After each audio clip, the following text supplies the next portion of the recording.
Great. So I think we all are here now. So let's start the day, guys. Uh, hope my voice is audible, clear. Yeah. Yep. Good. Good morning, good afternoon, and good evening to everyone from all parts of the world who have registered for the great event happening today. Hope you and your family are doing safe in COVID times. Our best wishes with all of you. Today we are having a lovely and unique event around the digital era. So, if you guys wants to know how technology is driving to attract, retain, and inspire customer journey, then you all are in the right place. We'll go all over it throughout the day and give lots of insights to you. Along with some great talks, we have a power-packed panel discussion themed around how technology can attract, retain, and improve customer experience. I'm sure it will add a flavor and also provide you deep insight into how to manage customer expectation in Industry 4.0 era. Now, to begin with, let me introduce myself and the company to you. My name is Nitin Naveen, and I will be your host for the day. I'm working as Vice President Innovation and Strategy at AI CodeSpot. Further, I have been joined by my colleague Arvind, Naveen, and Rashmita, who will also assist me in keeping the event lively and resolving technical glitches if it comes in between. So, thanks a lot to them for putting in hard work and making this one a huge success. We'll try to provide a seamless experience to all of you so that you can gain maximum output out of the same. Let me provide a brief background to all of you about AI CodeSpot. We started last year backed up by our technology partner Digit7. Our focus is to provide all of you a deep dive in all the sectors wherever technology is there. And every month the theme is different. We are gaining momentum month on month. Our aim is to be number one AI driven community all over the world so that like minded people like you can be a part of the same in supporting, growing, and making it a success. We'll continue to do industry backed webinars and hybrid events. The knowledge repository will be made from reliable data through industry leaders, subject matter experts, thought leaders, and our technology partner, Digit7. We'll enrich the content through videos, blogs, newsletter, podcasts, and digital content to shed light on the ever-evolving industry. Our mission is to serve as a hub for information regarding Industry 4.0, which includes AI, ML, digital twin, deep learning, AR, VR, IoT, robotics, 5G, drone, edge AI, analytics, edge computing, cloud, digital, and so on. Today's event is one series of events which we have planned for this year. Power packed with speaker presentation, panel discussion, themed around role of technology in managing customers' expectations. There are a lot more in store for subsequent months as well, with focus on retail industry, testing, banking, telecom, healthcare, manufacturing, and so on. So request all of you to go through our website, aicodespot.io, for further updates. Also, please like our social media handles, which will keep you all updated on everything what we propose to offer in the coming months. Before starting with the day, I would like to highlight few things so that it can set up the tone for the amazing learning and networking day. Uh, the slide of digit 7, can we have it up? Naveen, can you share the slide again?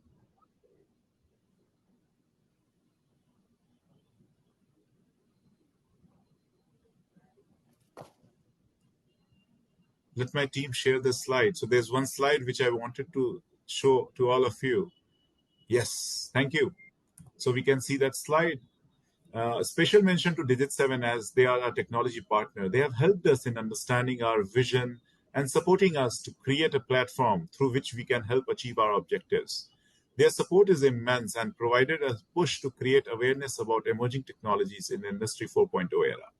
So some introduction about Digit 7 to everyone. Innovation is the cornerstone of Digit 7. At Digit 7, they create unique platforms and products catering to the Industry 4.0, who is looking out for innovation. Their products are designed to solve real-time problems and are customizable to suit anyone's business. Adding to that, the products which they can have scale up at ease as the business grows. Their associations with trusted brands such as AWS, Azure, IBM, SaaS, Adobe, Salesforce, Sterling Commerce, amongst others, help them constantly upskill practitioners and champion the partner's best delivery methodology.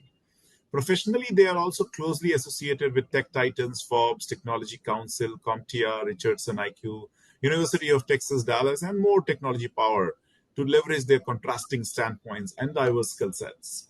In a very short span of time, Dig7 has created a storm in the market with 15 plus patents, which speaks of itself. As every one of you can see, there are four great products mentioned in the slide. I'll quickly touch upon them quick so that you can get a glimpse of that. The first product you can see here in the screen is Dig7 Digit Shelves, which is IoT-driven shelves and transforms retail with reliable and accurate on-shelf inventory management system. Second one is Dig7 Tag Square, which is AI-powered auto annotator with 80% downsized hands-on work. It is the optimal automation solution suitably designed for all deep learning and computer vision applications, including object recognition, behavior analysis, and facial recognition. The third one is Dig7D Grab, which is a tech-driven, frictionless, cashier-less store for a super simplified shopping experience that lets you shop in and out faster. The beauty about this is easier and much more convenient than any other shopping which you can think of. Fourth one is Dig7 Fly Robo, which includes autonomous drone with non-GPS warehouse on inventory management at the retailer's end. Amongst all the great features which it has, it is designed to fly indoors where GPS is not accessible. One can gain 10 times more impact on inventory counts with smart drone technology while keeping stock of inventory effortlessly. The beauty about all the four products is they are customizable, cost-effective, and can be used in every industry where technology is needed. Obviously, you can get a demo about them and understand more in depth and details. You can get in touch with their team through digit7.io, and I'm sure they will get deep insights into each one of them and resolve your pain points as well. They have a big innovative lab of 15,000 square feet in Richardson, Texas, and any of you who are dropping by can always go to their office and have a look to feel that. Now moving on and coming to our community partners for today, it includes InfoVision, Carely, Down to Earth, RPA, Fleber, Kelly Moore Paints, Trident 21, Fiera Foods, Brandon Blackwood, who came together to make this event a success. Special mention to speakers and attendees of the event who registered and came today to achieve their objectives through this forum. At the end of the day, if you gain few things out of this or get to network with each other, then our core objective as a platform will be achieved. Further, if anyone wants to ask questions, they can type it in the Q&A section, which is there at the right side of the menu option. You can type in as and when the speaker speaks, and we'll try to get it answered after each talk or as per the time permitted. There's also a hands button at the bottom of the screen through which you can even raise the hand and come to the stage to ask questions to speakers as well. So without any delay, let me hand over the stage to Kirill Ivanov, CIO from Carely. He has an exciting topic using data analysis and machine learning to boost new product development processes. I'm sure it will set up the flavor for the amazing day. Over to you, Kirill. Hello. Thank you for this opportunity to be a speaker in the event. Let me share my presentation. Sure. And yeah, so I'm going to talk today about how and in which areas data analytics and machine learning algorithms allows you to speed up and enhance quality of new product development process. So a couple of words about myself. Now I'm work at Carely Group, which is a startup. We work on production of cosmetics, and we heavily utilize technologies, analytics to develop new products. So I'm CIO, I'm responsible for IT, I'm responsible also for the product, for analytical product development. And also I work as a part-time expert as in EY consulting company. And my background lies in IT consulting. So I worked for some time for IBM, HP, and EY, mostly on IT strategic projects. And then I worked for 6 years in one of the biggest Russian consumer electronics retailer.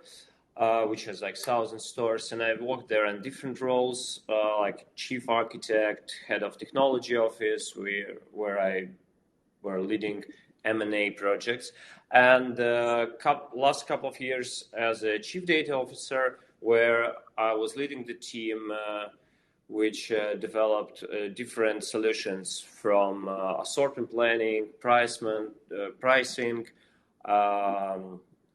and video analytics and so on. So I was responsible for development or either implementation of this solution, working with data for retailer generally.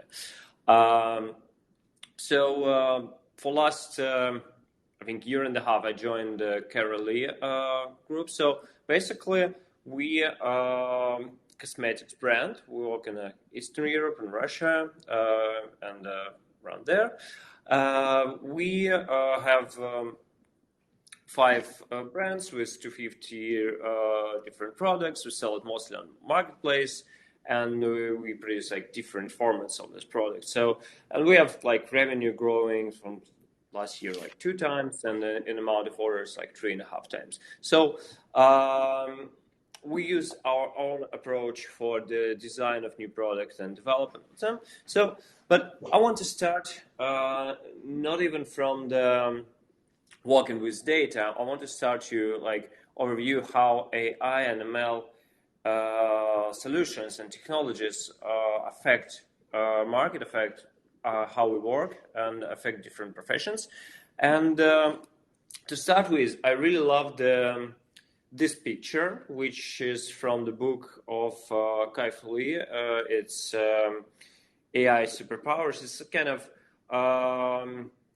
really 360 overview of the situation with AI and machine learning, and particularly focusing on China and USA. But basically, for the sake of my presentation, I actually love this, say, graph that shows how and which professions will be changed with implementation of AI and ML. So basically, if you imagine there's a kind of 2 axes of the roles, so on right hand you have creativity or strategy-based roles like a CEO or a PR director or product manager or designer, scientist, and so on. And on the left side you have like more optimization-based roles, which work in a more, let's say, defined environment. So and on the top you see the roles that have a lot of social interactions, and on the down you see like the roles are social, basically people who work alone. So their implementation of AI and ML solution, they, let's say, affect these kind of roles differently. And on the right top part of the picture, this is what called like safe zone. So basically there's roles that are not going to disappear, but actually any of these roles not going to disappear anytime soon, but on the safe zone there's roles less affected by I'm taking this virtual. My presentation is not until like 11:30, I think. Hi. But Can you virtual, so there's like presentations all day. So I'm just watching the first one, but I'm not on camera though. I'm just like, I just wanted to see, but mine is like. Yeah, thank you. So yeah, and on the left part, that's roles that more or less on attention. So the roles that can be partly or fully substituted by AI and ML. And we're talking here about cognitive labor, because with physical labor, there's much more limitations in terms of implementation of AI and ML solution, because it needs kind of product manipulation and so on. It is usually is more costly than implementation of like this software solutions in changing the process how people work. So if you think what kind of solutions can be implemented for each groups of these roles, there's basically, let's say, three big like classes of solutions. So for the roles which are like in danger zone, which are very well defined and not social, so basically these roles goes like to like the solutions implemented here is mostly targeted on automatization and robotization. So basically, these solutions do not really change the capabilities of people. They basically are targeted to somehow automate operations as a whole. So on the top left corner, for the roles that still work in a structured environment, but they work in they require like social interactions. The types of the solutions that can be implemented here is all kinds of recommender systems. So basically, if you imagine like, I don't know, salesperson in the store, and they still are going to interact with customers, they're still going to more or less work following the script. The idea of the solutions we can implement for them is that these solutions can enhance and help them to create better experience for customer. Like, I don't know, do the recommendations, the kind of identification, so simplify checkout process and everything. And on the right hand, there's a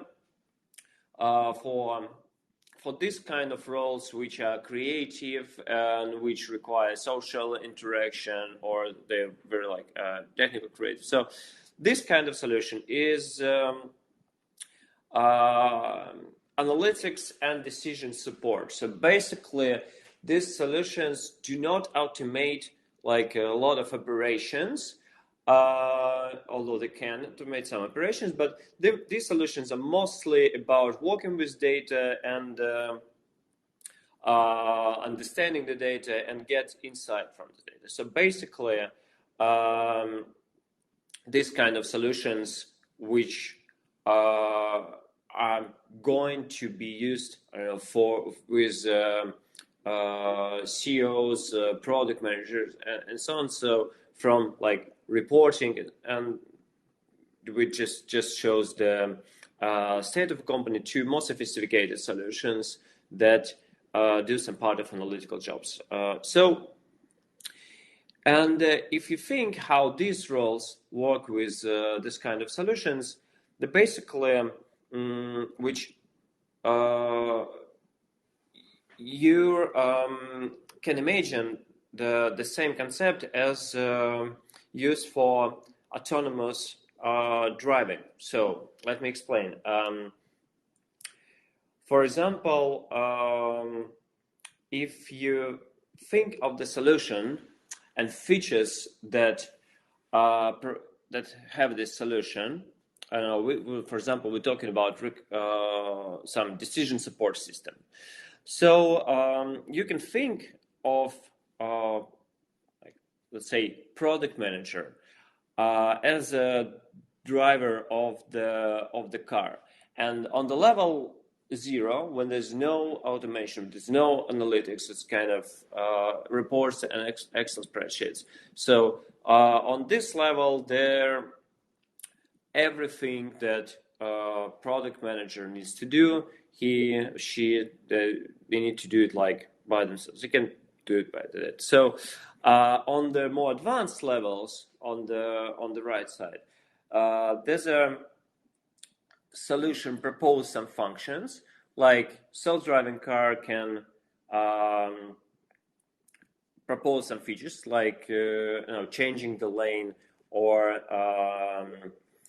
collision prevention or something like this. And these features also require from driver certain let's say certain actions. And if you think about working with decision support system, you can create like metrics with a similar approach. So on the level, so if you see this metric, so basically you can in the rows you can have like what product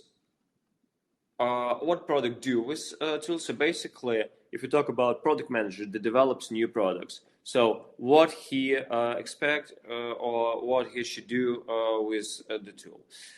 Next thing is what qualification they need to possess in order to be able to work with tool. And this is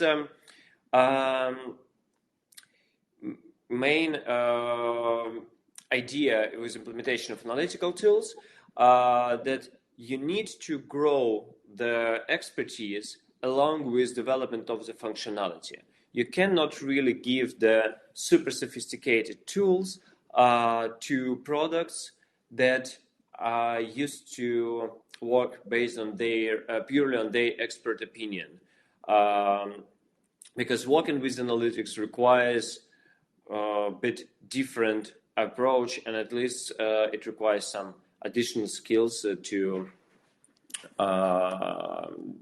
take the decision. So basically, if you compare like level one, on level one is basically no automation. What product manager do on this level? So they like take decision based on the expert opinion. And the qualification they need to possess is business expertise in the area and ability to interpret data. What kind of tools here on the level one we can use? The tools basically that have features of calculation of one scenario, for example, of product sales, or provide report with certain set of metrics. And features themselves, features examples could be like show historical sales for this product, show competitors' product sales, have reports on margins and stuff. If we talk about implementation of automated decision features, so let's take level 3 in this example. So what product can do with the tools, and they not really based on expert opinion only.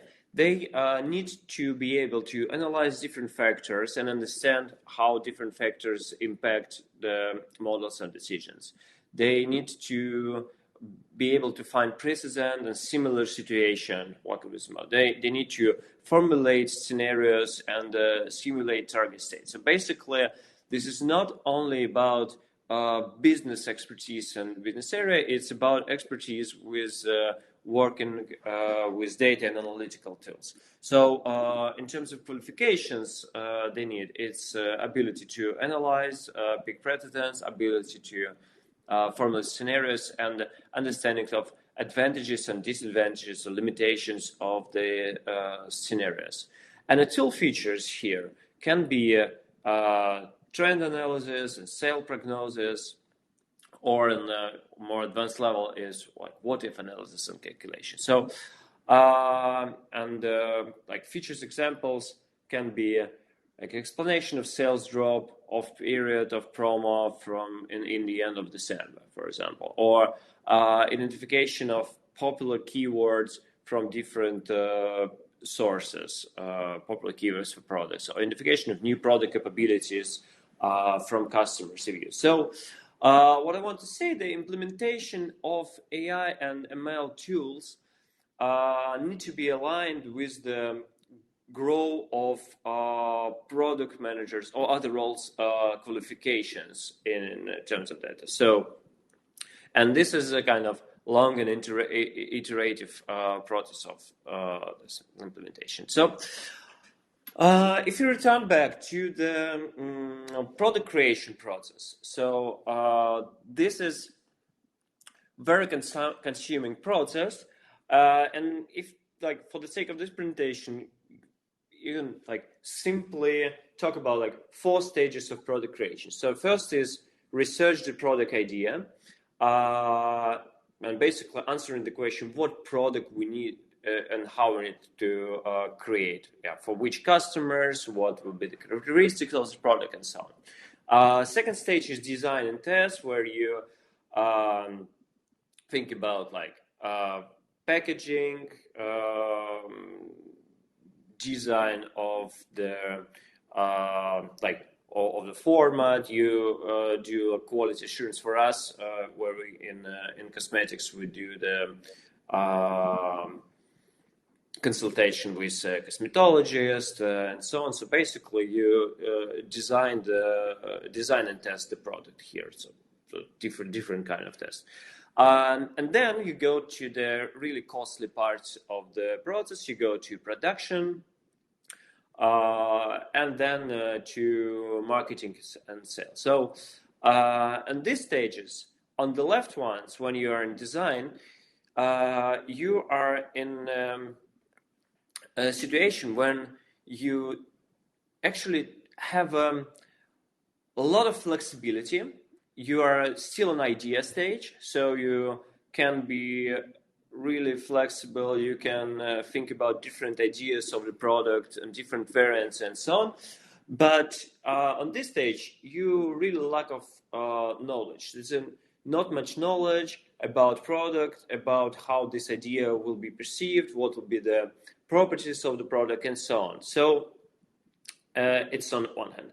On the other hand, on the later stages, when you have marketing and sale, you have really a lot of knowledge that you get from your customers, that you get from your production and so on. You have a lot of knowledge about the product.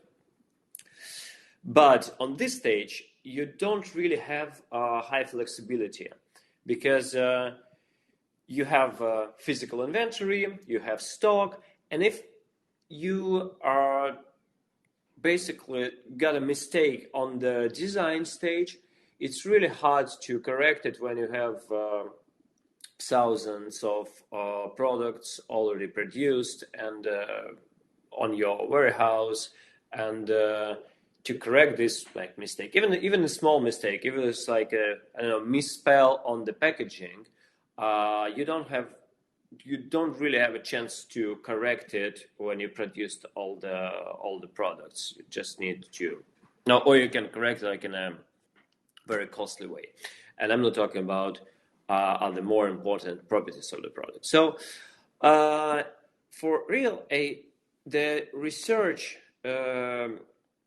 and design stage, the part of design stage, is the area where AI and ML solutions can be implemented. And first of all, it's a kind of in cost effective manner. And second, they significantly can improve knowledge about the product on these first stages, and basically allow us to avoid costly mistakes on the later stages. So what these solutions can do? So basically, they can help us to understand product economy and market potential. So how much we can sell, what is the unit economy, what is the overall revenue margin, and so on can be here.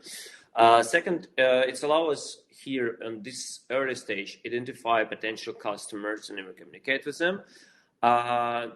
Third thing is to understand the competitors landscape, and last thing is to define pricing and marketing strategy of the future product, and even to consider different strategy and estimate it. So basically, the idea of the implementation of AI and ML solution on this stage is to significantly raise our knowledge about future product in the stage where we can still have high flexibility, and using this we're able to create product that is more successful and stage. So if you talk about the approach, it's basically can be formulated as that we're trying to find the intersection between three areas. So first, the area at what products we can make. So basically, we see on our capabilities, and if we are in cosmetics, we can do more or less cosmetics, maybe we can do something in the areas which are nearby, but our expertise, our production, and so on are cosmetics. So basically, this first defines the products we can make. Second, what is trending on the web? So basically, what is going on professional websites related to areas, what sites say, what influencers and the customers say about what products they would like to see. Of course, they're saying it a lot like in a direct way. So, but there's a lot of, I say, signals that allow us to understand what kind of products, what people are talking about, and what they really want in terms of either components or properties of product. And third important thing is what are potential niches, for example, on the marketplaces or in retail. So we would like to find not only the product people are talking about, we would like to find product that there's a kind of proof that this kind of products can be produced, and ideally there's a demand, a supply and demand for this product. So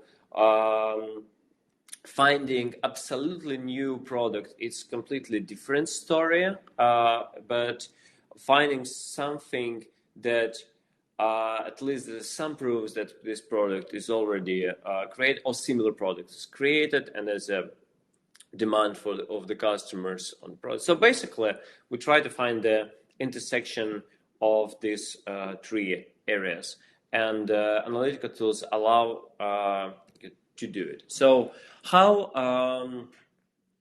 it can be done, and what kind of tools can allow you to do it. So first of all, machine learning allows you to analyze different multiple data sources to identify, like, say, soft signals of product trends. So soft, I mean that this is not like proven demand on the marketplace, but it's what the people are talking about. So basically, can be a lot of data sources, then some kind of data gathering and parsing tools, and then analytical search, but basically do the let's say four things. So storing the raw data, then cleaning up and markup data. So in this stage, we need to identify, like, for what we're looking for example, which keywords we're interested in, which insight we want to extract. And here on this data markup and cleansing stage is basically where we, let's say, product managers come with their expertise and train models what they need to look for. Then this machine learning stuff with insight extraction and visualization. So basically, how can it, like, the idea how can it look like, for example, for cosmetics? So you see the sources, and you see their top trending keywords for that are mentioned in these articles and posts. And also you can see, like, is it mentioned in positive and negative context and so on. So this can give you an understanding, like, what the market, what the web look like. So then we go to the stage with indication of hard signals through marketplace data analysis. And here you can basically, if you look at marketplace and you look in certain category, not even a marketplace, you look in a certain category of product, you can see that the product can be clustered together based on the description, categories, and rating and pricing and so on. So basically, clustering allows you to see what products are similar to each other, and how far they, like, how big is the difference between these products. So basically, you can see it on this example cluster with like blue retinol, which is the cosmetic component, and for this cluster, you can see, okay, these are products which are use this component, the products which are, serve the same purpose, so basically similar products, and you can get from here to the estimation of sales and dynamics for the cluster. So basically, if you identify some interesting trend for you in the internet, on the next stage, you need to understand like what is the customer, what is the competitors landscape for this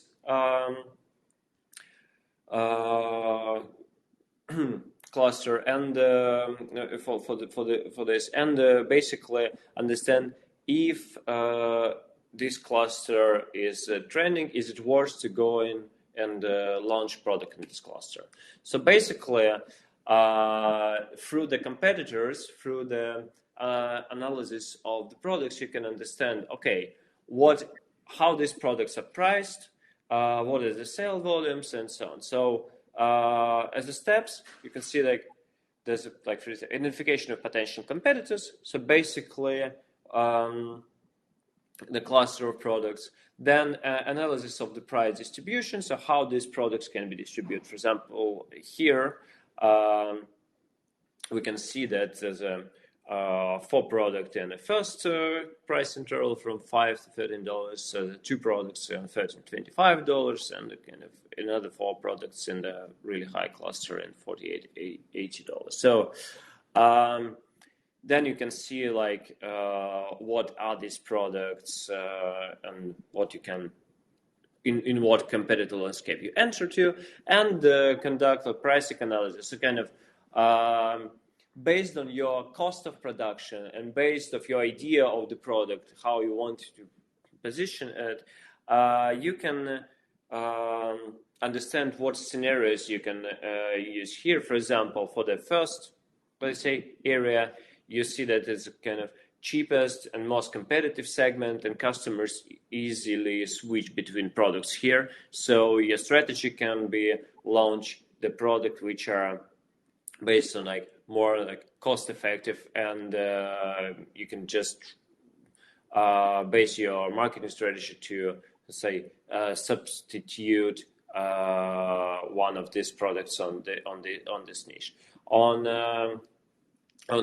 the third part here, which market 3, this is kind of niche and really expensive products. And if you want to launch product here, you need to understand like in more details what is going on and why people buy this product, and if you are able to launch the product which can be competitive here. So basically, understanding of customer of competitors landscape can allow you to understand your marketing strategy. So as a next stage, you can on this here you can really improve the planning of product economy, because you now not only have the ideas of the cost of the product which you get from your expertise, but basically you can predict product revenue and sales estimate and marketing costs in like a more efficient way. And as the next step, and basically why this approach is different from the classical approach is the following thing. So, for example, you're trying to develop a new serum or other product. And if you imagine that there's a customer demand, it's really like I try to show it like a 2D, but basically it's like multidimensional space where customers have like different demand. For example, somebody wants anti-aging and some product for somebody wants value for money, somebody wants like no scent or locally produced or etc. So basically the standard approach is like this: you create the product and then you're trying using like marketing trying to make customer feel like this product covers the expectation. Basically, trying to stretch the product to the different group of customers using marketing. So instead, what this kind of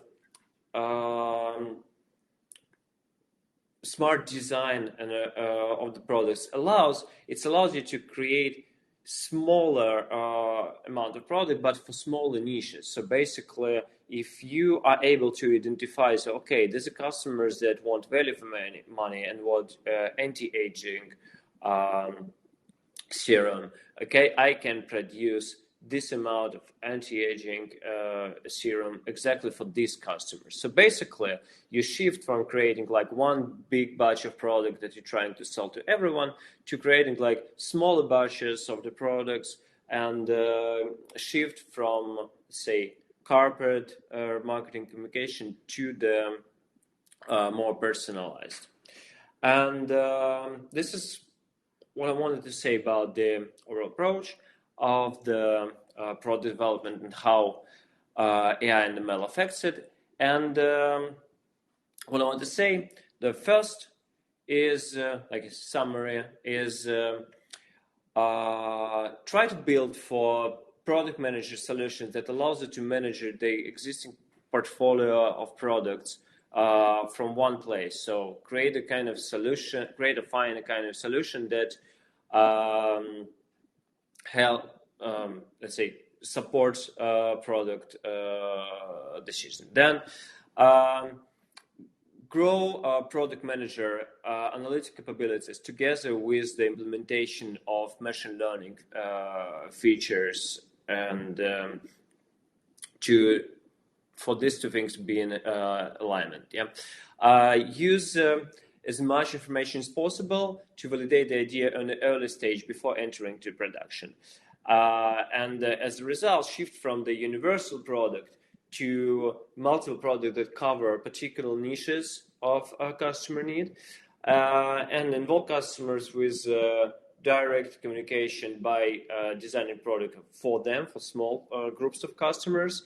And the last thing is try to build the production capabilities which are more targeted to creation of a lot of small batches than creation of the big batch of product like I use in classical approach. So basically, that's it. Thank you very much. Thank you for your attention. And it was a pleasure to talking to you. Thank you.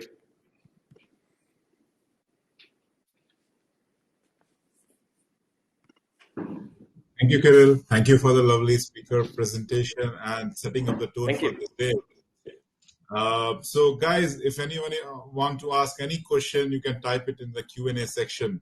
Those who have joined late, just for your information, you can type in as and when the speaker speaks so that we can get it answered. Yeah.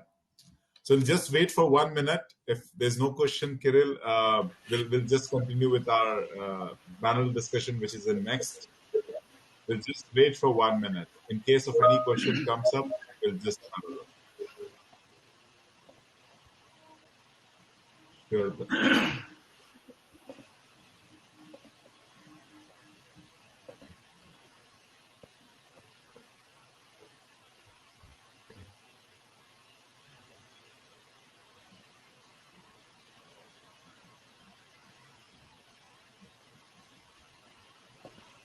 Great. So thank you, Kirill. I think there's no question at this time. Thanks a lot for Thank giving you. a lovely presentation. Hope to stay connected for great talks in the future as well. Thank you. We'll quickly move on to our next discussion, which is a panel discussion, guys. So the theme of the panel discussion is how technology can attract, retain, and improve customer experience. We have Jonathan, who is the founder and CEO, Down to Earth. He will be the moderator for this session. Then we have Phil, who is Vice President, Audience Intelligence and RPA. Marissa is the Head of Customer Success, Fleber. And Rebecca is their Senior Director, IT, in Kelly Moore Paints. So I'll hand over the stage to Jonathan to take the proceedings and take it further. Thank you, Jonathan. Over to you. Awesome. Well, thank you for the introduction. Welcome everyone to our upcoming panel that I'm really looking forward to. I think we'll have a great discussion today, hopefully. I think it'll be great if we get started with introductions. I'll go first. I am an entrepreneur in the food and beverage industry. I am the founder of Down to Earth, which is a healthy, functional bottled iced tea brand. I also own and operate Down to Earth Apparel, which is a purpose-driven athleisure wear, streetwear clothing company, and Down to Earth Media, which is a health and wellness-based media company, which features the Down to Earth podcast. And I'm also the founder and CEO of Loyal Sweets, which is a sweetener and sugar replacement company that's all organic and natural. And I'm excited to moderate and speak on this panel today. Rebecca, would you like to introduce yourself next? Yes, my name is Rebecca Meyer. I'm the Senior IT Director for Kelly Moore Paints. I oversee all of the IT operations for the organization and work with an amazing team. I actually have a food and beverage background as well, but made the switch over to paints a few years ago. And I'm very appreciative to be joining the panel and getting to speak with other wonderful individuals. Thanks for joining us. Phil, would you like to introduce yourself next? Yeah, sure. And thank you for having me here. Phil Irvine, Vice President of Audience Intelligence at RPA. For those that aren't familiar, RPA is the largest independent media and advertising agency on the West Coast. We support major auto clients. We have a big client in the furniture and home goods space, travel, as well as fast food restaurants, quick service. So what my team is responsible for is we develop all of the audience strategies and plans for all of the media that we run to support our clients' business objectives. So if you think about all types of advertising across digital and even offline channels, my team is responsible for using various data assets, technology to figure out what types of audiences we should construct to make sure our clients are meeting their business objectives with their media that they're running for the products that they're selling. So, and again, thank you for having me here. That's amazing. Well, we're excited to pick your brain for sure. And then we have Marissa. Would you like to introduce yourself? Yeah, definitely. And thank you so much. I'm so excited about this event and this panel. So I'm Marissa Rosenzweig, and I lead the customer success team over at Fleabird. And Fleabird is a demand planning and inventory optimization platform. So really our goal is to help customers to get their right products in the right quantities in the right places so that their customers never have to worry about waiting to receive their products or them being out of stock. So I've worked in supply chain technology for a while. I worked at Anvil, which is a production management software before this, and then Flexport, which is a freight forwarder before that as well. So really excited to be here. Thank you. Well, since you just introduced yourself and you spoke about your experience with supply chain management at a time like today where there's so much disruption in supply chain, how are you able to use technology to help stabilize or at least better forecast certain supplies that clients of yours might need? Yeah, no, that's a great question. And that's really what everyone is asking right now. So, I think in order to get customers what they want, you first have to have an understanding of what customers want, which is easy access to their products. And with e-commerce booming the way that it is now, as a consumer, we have access to so many products. It's so easy to find products that we want to try and that we end up loving. But then the problem comes when we go to purchase those products and we find out that either we can't because they're stocked out, or it's going to take a long time to get to us. And we're just not used to having to wait to receive products anymore. And for brands, this poses an even bigger problem than for consumers because they can actually lose very valuable and loyal customers if they're not able to get them those products. Because selling online has become so accessible. A lot of people are able to sell online. So there are competitors everywhere ready to meet your customers' needs if you can't. So this really is, the crucial question that everyone is asking. And I think a good starting point is to look at your data. Retailers have access to so much data right at their fingertips, but then that leads to a sub-problem, which is how do you manage all of that data? How do you manage the volume and figure out what is the right data that you should actually be focusing on? And so if we take one example, if you look at your points of sale, so the places that you're selling, Especially if you're selling online, you have so much access to data on every single customer purchase. And what better way to be able to predict what you're going to be selling in the future so you can meet your customers' needs than analyzing what you've sold in the past? And so you can use a very simple forecasting method by analyzing your previous year's sales and then adding a growth or a decrease depending on how your products are performing. And you can do this in Excel today. But then the risk comes in that you might not realize that you're working with bad data. And if you're working with bad data, it's really easy to make the same mistakes that you've made previously over again. And that's really where technology and AI come in to save the day and to help you to be able to cleanse that data so that what you're working with is going to help you to make intelligent decisions. I have an example of this. So we have a customer that sells toys online. So obviously, the holiday season is their peak season. They sell so much during the holiday season because everyone wants to buy their kids some toys. But every year, as they reach their peak season, they ran out of stock. And then the next year would come around and they would reach their peak season and run out of stock again. So they didn't actually have a good idea of how much they had to plan to purchase to fulfill an entire peak season because they hadn't been through it yet. And so that's where algorithms, like we have a stock out substitution that comes in and then can help to predict what you would have sold if you were not stocked out so that we can help them to plan for an entire busy season that they could have. And I actually think COVID is such an interesting thing to think about when we're thinking about bad data or skewed data, because COVID has affected everyone in very, very different ways. We have a customer that sells at-home fitness equipment.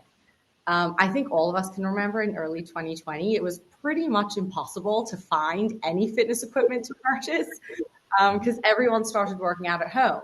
And so for this customer, as soon as they had products arrive, it was flying out the door. But then once COVID ended, or not ended, but once things started to open up again and people were able to actually leave their houses to go and work out, they had no idea what demand they were supposed to be planning for.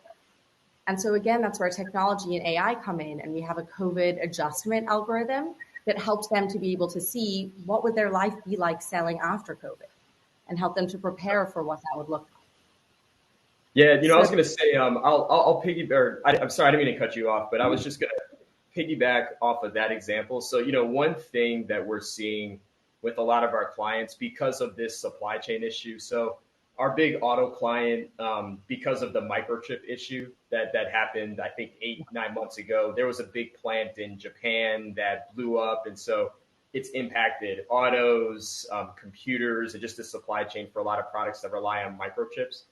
And to what Marissa is speaking to, a lot of our clients have had to pivot from lower funnel type advertising where the intent is to drive actions like retail visits and actual sales. But because of the supply chain issues and the lack of product to be able to sell, they're pivoting towards more brand awareness types of campaigns and efforts to reestablish the emotional connection and the value prop of the brands. They're using this as an opportunity, basically, to try to get equity on the front end with upper funnel type awareness and advertising because of this issue with the supply chain. And from a technology standpoint, there's been a lot of investment made in really understanding what is the supply available to know how much lower funnel performance-based media that they can run. Because to her point too, they don't want to piss off that many people. If they're going to dealerships and just cars aren't available to sell, they're going to go to a competitor and try to purchase cars from a competitor, and they may never come back to their brand. So it's a really interesting time of having to find that right balance between the brand upper funnel awareness versus performance media right now. So. Yeah, for sure. And we see that a lot in my industry as well with food and beverage. There's been so many supply challenges. There's been lots of months where we were out of stock on products. And so you really do have to leverage technology and find ways to still connect with your consumers so that they are still connected to your brand and, obviously, hopefully return to you once you do have product again. So we all do what we can, right? Yep. Now, Marissa, I know that you work very, very closely with all different subsets of data. Is there any other data that you guys look at very closely when you're making forecasts or helping your clients figure out what they should be doing? Yeah, no, absolutely. So there's There's a lot of data that we look at. I think I focused on points of sale because for us, that's our starting point. So we connect to all of the channels that you sell through, bring in your sales history, use all of those algorithms and AI to be able to predict an intelligent forecast. But a forecast is just the first step. You still have your inventory in all of your different locations. You still have in-transit inventory, so your active purchase orders. And then you need to also bring into that the ideal stock levels that you want to be having. And I think that's something that's so interesting to think about because right now it's an input that we get from customers. So they tell us, ideally, I want to be holding on to a certain amount of stock. But what we want to be able to then use technology for is by analyzing their product's performance and risk portfolio and stock out risk so that we can actually suggest their ideal levels of stock as well. But there's so many different data points that you can bring in to make these decisions. And it's just about, making sure that you're using the right data and that it's cleansed so that you can make really intelligent decisions. Absolutely. And now I'm curious, Rebecca, because I know that you probably work very closely with data as well. What is your take on data and what type of data to really prioritize to ensure, the customer experience so that it could be as efficient and pleasurable as possible? Yeah, so for us, we're very fortunate. We have a direct conduit between our sales team into the customers we serve. So we ask a lot of questions and try to get a really good idea, as we also have suffered from the supply chain impact globally, that raw materials are just not readily available. So what we are getting, we're having to strategically decide what to produce. And then obviously, make sure our forecast is accurate, to Marissa's point, to make sure that we can turn that product back out quickly. So obviously, we have to connect with our customers to find out exactly what products they're looking to purchase from us versus just making sure that every item is stocked well on the shelf. It's been a challenge, and what we've seen is just kind of a divergence away from technology, taking it more into tribal knowledge hands to create those forecasts and massage the data we're receiving. It's becoming a little difficult, particularly as the supply chain does become a little healthier. What is that going to look like for us? And we've had, much like everyone here, hit on multiple sides, which is having negative impacts on our data, not only from a raw pack material, but also from the transit logistics. As drivers churn out and new drivers are not coming on board, finding the right conduit of transport for our product has become a little bit of an impact. Overall, though, I would say that we are taking a better look at our data. We're right now just more looking internal, since some of these impacts are going to be ongoing for the short term, and there's much we can't do or know. Is we're taking a look at what data we do have and what systems we're processing it through to get a bit more of single source of information. So at least we're all speaking from the same page of music as we go through these hard times, rather than allowing everyone's individual technology to roll up data. We've partnered with Tableau, for example, in a BI warehouse, to build that out. So that way, at least we don't have to worry about the variance of data information between multiple teams. So that's really how we've tried to address it. Our customer data, obviously, POS is the best, and we utilize our CRM system to help us manage. What we're hearing from about 70% of our customers we manage in a very close relationship manner. Absolutely. Well, that sounds like a great approach, and it seems like you definitely learned a lot through those experiences. Now, something I'm curious for everyone to give their insight into is, in these times, especially connecting with consumers through technology is super important. So either during these times when, customers are out of stock on product trying to order and your item is not available, or just in general, what are some digital efforts that you guys have made that you found to be really effective with connecting with consumers and also bringing on, return repeated orders as well? Phil, would you like to start off? Yeah, I think, one thing that, and it's funny you mentioned you host a podcast. I host one as well. And we had an episode with Customer, which is a very popular customer service kind of software. And we were actually talking about this exact issue. And I think one of the big things from a servicing perspective, and this is whether either through digital means or just offline means. I think it's really putting a focus on how to set the right expectations with a customer. If in these scenarios where either there's going to be long lead times with receiving the product that they're ordering, or if there's not knowledge of when the product's going to be back in stock. I think it's just knowing how to set the right expectations up front is really critical. But I think also just generally from a retention standpoint, it's understanding other components about your brand to talk about with the customer outside of just trying to push them towards a sale. I think a big thing that we look at from an advertising perspective is what's kind of culturally relevant at the time when we're running media. So right now in June it's Pride Month. In the fall it's Halloween. So when we map out the planning for the creative and messaging for our campaigns, we try to factor in what's also going to be culturally relevant to hopefully spur a deeper connection with the customers that we're trying to engage with, outside of just trying to push the product benefits and product values to get them to make a purchase.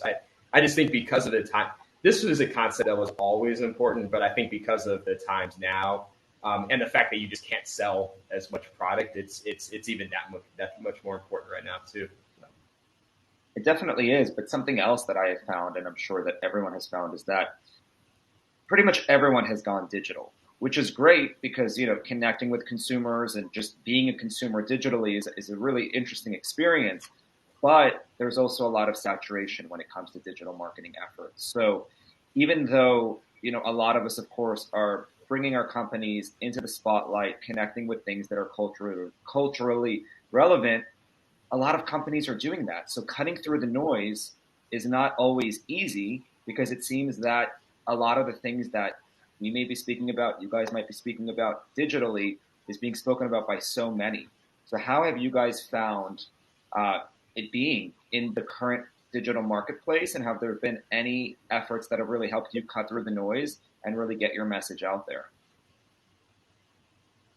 Yeah, I mean, I can start with that. I think, yeah. So number one, that's a major challenge. But I think where our approach is, when you think about how to cut through the clutter, it's not just figuring out a message that's going to stand out from your competitors, but it's also getting into the different types of the personas that you have within your customer base. And so part of our approach is we do extensive research to understand the attitudes, lifestyle, behaviors, and motivations of different pockets of customers, because not all customers are the same. And one inspirational message may connect with 25% of your customers, but not the other 75%.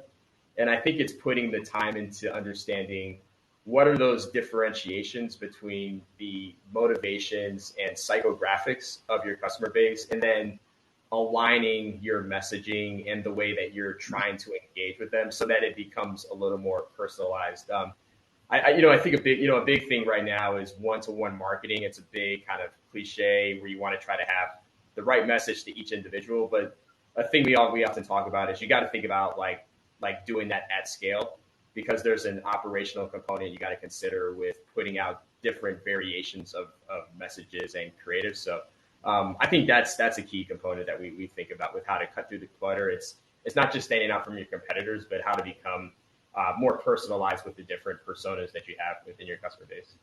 Absolutely. And I'm glad that you mentioned that, because I feel like because so much has become digital, people sometimes forget that you're still dealing with human beings. Your customers are human. They have emotions. They feel things.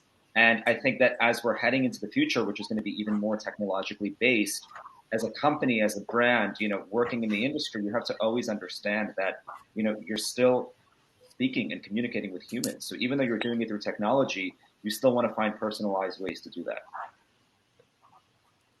Now, Rebecca or Marissa, do you have anything that you'd like to add to this topic before we move on?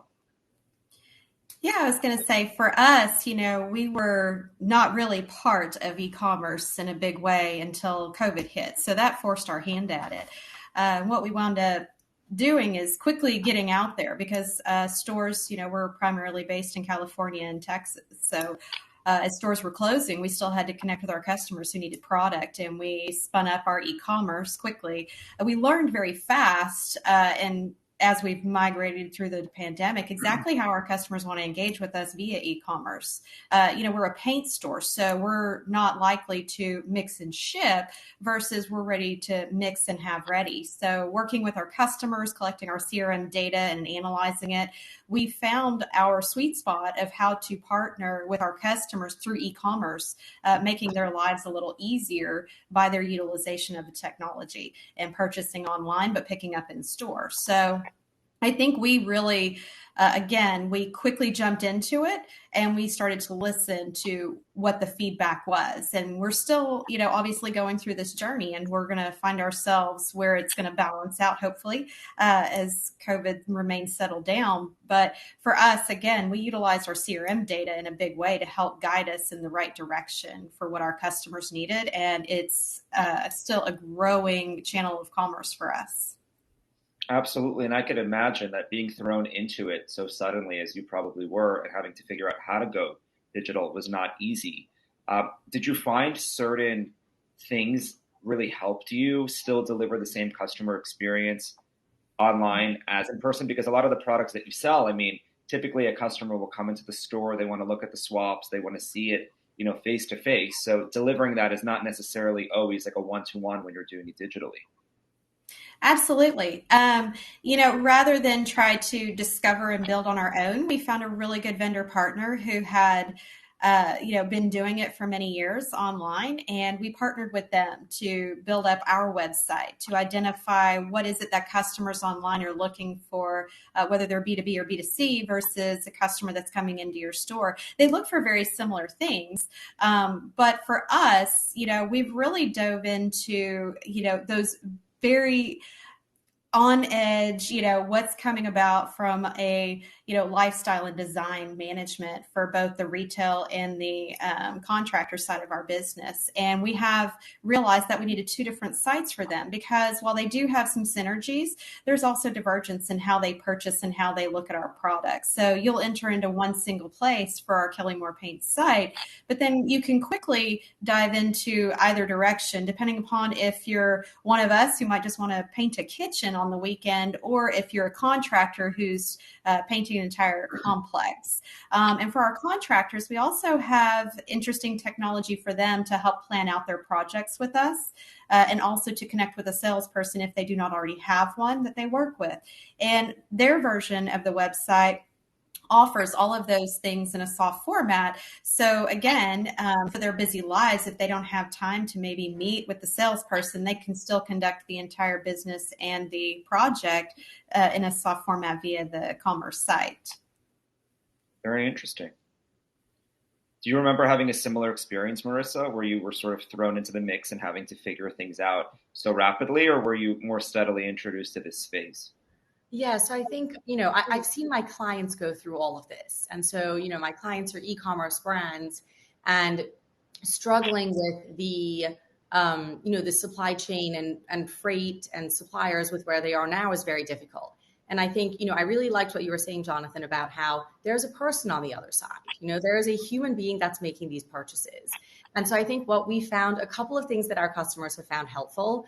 The first is just being able to anticipate when you're not going to have stock. So being able to anticipate when you're not going to be able to meet your customer needs so that you can be proactive about communicating with your customers and talking to them about it, trying to find alternatives, or at least just having the discussion so it doesn't come out of nowhere. Another strategy that I've also seen some customers use is, when you're selling online, it's very easy to very quickly create bundles of products that you do have. And so the products that you do have available to sell, if you bundle them together, it kind of gives customers another option and another thing that they can look to buy. And that's really easy to manage because if you're selling online and not in stores, you don't even have to package the bundles together ahead of time. So it gives you a lot of flexibility with your demand to be able to pivot based on whatever you need. Very interesting. That sounds like a great idea. Now, communicating with our customers, especially during times when we might be out of stock or heading there, is extremely important. But finding the right balance of communicating enough but not communicating too much is often challenging. I mean, we've all probably subscribed to brands and companies that email us too much, right? I mean, we get so many emails from them that we start to resent them. And then there's companies that we love and that we're users of, and they might not reach out to us enough. So how have you all found that balance? Or what do you guys believe is the right balance of communicating with your customers, whether it's through email, through social media, but to really avoid the overkill of like too much and too aggressiveness? We actually we address our customers in a plethora of ways, right? We use multiple communication vehicles to make sure that we're able to get in front of them, and not everybody actually appreciates the same front face that they might have. You know, some are more social media driven versus email driven. For us, we allowed a lot of autonomy throughout different divisions of our organization to connect with our customer through those through those communication vehicles. We've actually pulled it back a little bit and made it a bit more of a conduit through just our marketing team. We're finding better success in the sense of we're not over touching our customers. We feel we're a bit more right size, and we actually have two different methods that we get in front of our customers, whether you're a retail customer, whether you're a contractor, because obviously a contractor who's managing a business has a different amount of time that they're willing to commit to looking at any type of communication that we're sending out. So for us, you know, obviously our salespeople do have the calls and the meetings, but as far as email blasts or social media, we manage that through our marketing team, and we have had a higher success in a positive way with our customers, both retail and our contractor B2B. Very interesting. What is your approach, Phil, typically in this department? Yeah, I think it's, you know, it's dependent upon your business model, but I think with the majority of the e-commerce brands or companies that I've worked with and the larger companies, the approach typically has been, the way that we kind of bucket it is with launches. If you have a new product you're bringing to market, during those periods, you amp up a lot of the communications. But then if you don't really have a new product to launch, or I used to work in fitness as well too, if you don't have a new fitness program that you're launching, we try to have solely just lifecycle based or trigger based communications, mostly with email, where you're only communicating if your customer has, visited the site, have products in their shopping cart, maybe have called into customer service, like more responsive type communications, so that you're not over communicating to them when they may not want to be bothered. So that's typically been the kind of the approach that I've taken with most of my clients. But again, it's dependent upon the business model. The other factor too is if you have, daily, weekly, or monthly sales goals. A lot of times you gotta play with what is the right balance to make sure you're hitting your revenue targets. But again, that's in certain business models where you may have aggressive growth targets versus those where that's maybe not a factor that you have to consider too. Now, have either of you guys had an experience where maybe a customer wants to either leave your listserv, your subscription, and you try to make some sort of effort to reel them back in, obviously in an organic, genuine way that you guys have found effective? Because sometimes a customer might love your product, then they might get a little bit bored and want to try something new, but then ultimately, if you are the best product, they do want to come back. So have you guys ever had an experience where you tried communicating to that customer so that you are able to get them back efficiently? And this is open to anyone. So if anyone has had an experience with this, please jump in. Yeah, I mean, I used to also work with an e-commerce flower delivery company, and honestly, that was the consistent challenge that we had. If you think about flowers, the two main peak periods are Mother's Day and Valentine's Day, when people typically buy flowers for those in their families. So, that happens between, February and May. But the rest of the year, there really isn't as much intent to purchase flowers. So we were constantly trying to figure out different ways to win back customers. And honestly, a lot of it was playing with different types of discounts, maybe bundling product packages, as Marissa was alluding to. The company that I worked with, they developed a partnership with a candy company, so they started to package flowers and candy to see if that worked to help bring back customers. Yeah, honestly, it was a mix of playing with different offers, different product bundles, and then we tried to lean into culturally relevant topics like we spoke about before as well to try to provide to try to increase demand for the product as well too. Marissa, have you had any experience with this? Yeah, definitely. So, being a technology provider, we also have customers who are humans on the other side. And so they can also choose to leave us. And at least our model right now, as we're growing, is that we don't lock our customers into contracts like a lot of more mature softwares do. Everything is month by month. So really, customers have an opportunity every month to tell us that they don't want to continue. What we found is that by focusing more on the problems that customers need to solve, we found that to be the best way to be able to bring them back. Because usually when customers are leaving, it's because they can't accomplish something that they need to accomplish in your tool. And so by not shying away from those conversations and talking to them about it, what we've actually been able to do is form more of a partnership relationship with a lot of our customers, where they are willing to be a little bit more patient because they have the opportunity to build solutions with us and have a say in what we build next based on the problems that they're going through. But, I think at the end of the day, you can't force someone to use something that isn't helpful to them. And so we always make sure to, leave on the best of terms with a good understanding of exactly why they left and what we would need to do to bring them back. And so then as we're working through our roadmap, we essentially end up with a funnel of customers that we can potentially look to bring back as we're solving the problems that we couldn't initially solve when they first joined us. Exactly. I think getting as much customer feedback as you can is super helpful. One, in potentially retaining that customer again, but even then with incorporating it into your company culture or your efforts in the future so that you could ensure that your customers are always happy. Yeah, exactly. I mean, that's a huge, huge part of what we do. We have a very hands-on approach right now. And eventually, as we grow, that may have to become a bit more automated. But the reason that we're willing to spend our time on that is because, the feedback that you get from customers is gold. Customers know exactly what they're going through, the problems that they need to solve, and you can bring other customers into the mix as well. So yes, I couldn't agree more. I think customer feedback is crucial. Definitely. Now, we live at a time where there's so much innovation happening in technology, which is very exciting to see.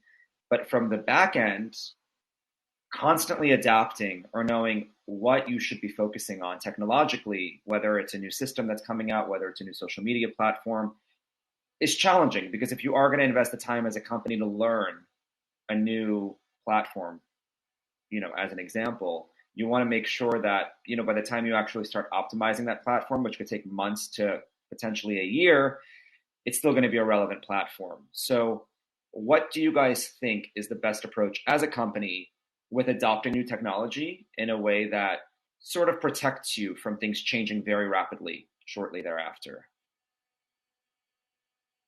And especially because you were thrown into this mix, Rebecca, sort of without having any heads up. What is your take on adopting new technologies and preparing yourself for the future so that you are always prepared? Yeah, I'm glad you threw this to her. This is a tough question. It is a tough question. There's no right or wrong answer. I mean, we're all figuring it out every day. Yeah. So what I would say is recognize as a company what your core competencies are and lean into them and try not to suddenly reinvent them as you step into new technology. We actually looked to a vendor partner whenever we started in our e-commerce journey, for example, and it was a little expensive to step in that direction. However, if we had just taken a step back, there were more cost-effective ways to crawl, walk, run into our journey versus start on a sprint. So I think that a lot of companies suffer from that, right? As you're coming across the new opportunity of technology, which one is the right fit for you? And I would say that, you should listen to your customers, really analyze both the data and the one-to-one that you're getting feedback on so you can right fit the technology to meet their needs. I don't think if you have a lack in understanding of what your core competencies are or your customers' needs, it's really hard to find a technology that's going to fit within the organization, lean into the strengths while also taking care of your customers. Again, for us, we started on a sprint, and at the end of the day, we went with a much smaller technology, and yet we're overserving our customers utilizing it. So I think that that's really what I could say about the technology and how to make sure that you're getting into the right fit for your organization. I think that's really great advice. That's very insightful. And again, you definitely want to take your time and make sure that the technology that you are adopting is right for your specific company. Any thoughts on this, Marissa and Phil? Yeah, as a technology provider, definitely I think that I can give at least a little bit of advice from what I've seen. So definitely when you're looking at bringing on a new technology, doing your research, looking around to see what is the what is the industry, what are the options that are available. And then once you pick a technology that you want to try, being very, very direct and honest about exactly the problems that you're trying to solve by using this technology. And then also talking to them about any potential concerns that you have. And so I think that way, right at the very beginning of the relationship, you can see, are you aligned with this technology? Is this technology going to be able to solve your problems? And can they manage the concerns that you have realistically or not? And I also recommend going through some kind of a process mapping or trial phase where you actually get into the details to see, this is how we're doing something now. How would we then do that in the technology and what would the changes be?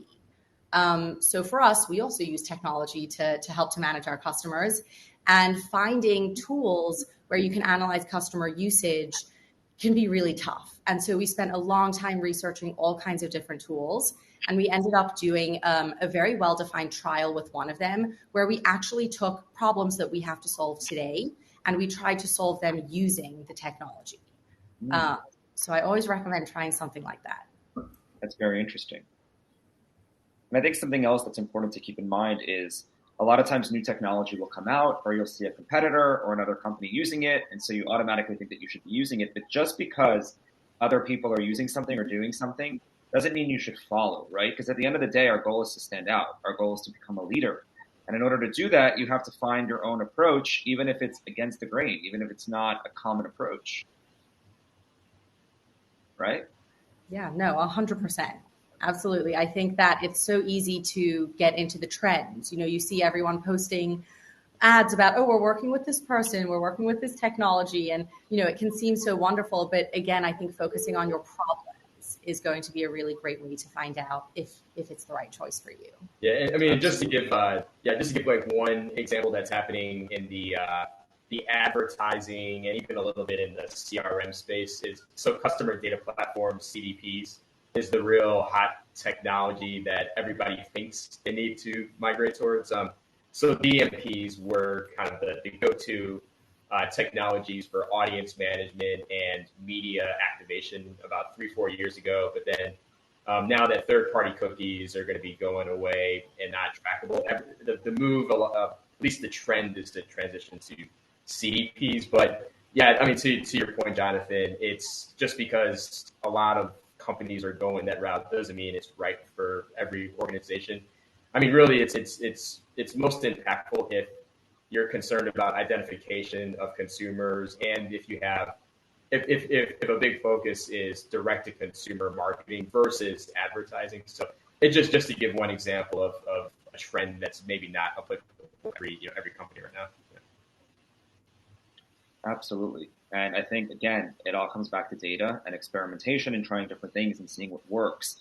Now, Phil, I am curious, do you have a lot of experience with analyzing past purchase behaviors? And is that something that you look very closely at in retaining customers? If you can give us a little bit more insight into how past purchase behaviors and spend patterns can influence customer service treatments that you guys use to help retain your customers. Yeah. So, not as much in my current role because we're more focused on new customer acquisition. But in my past life, So a big metric that we would look at is lifetime value.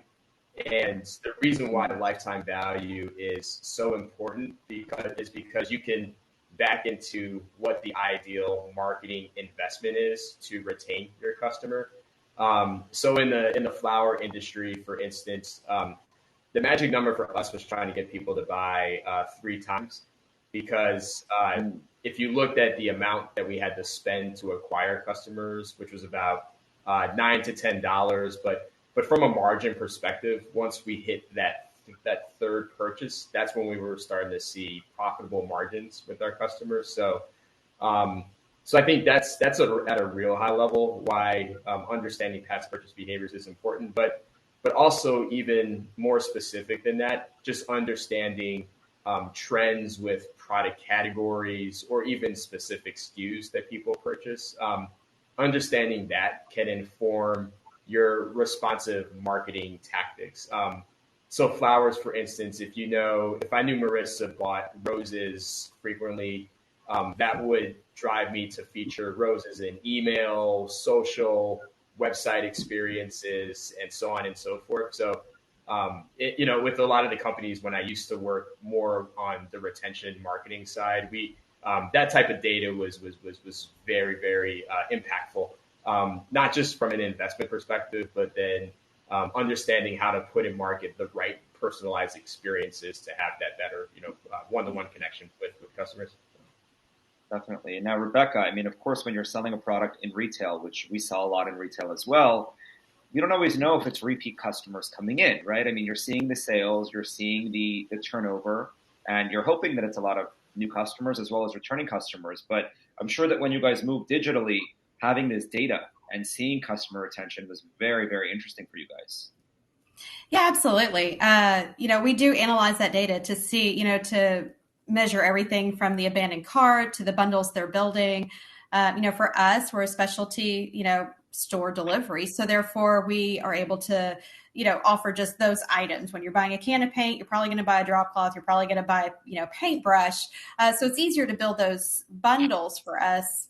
But we also do focus a lot on the data that we can get from our B2B side, from our contractors, because we do specialty pricing for them.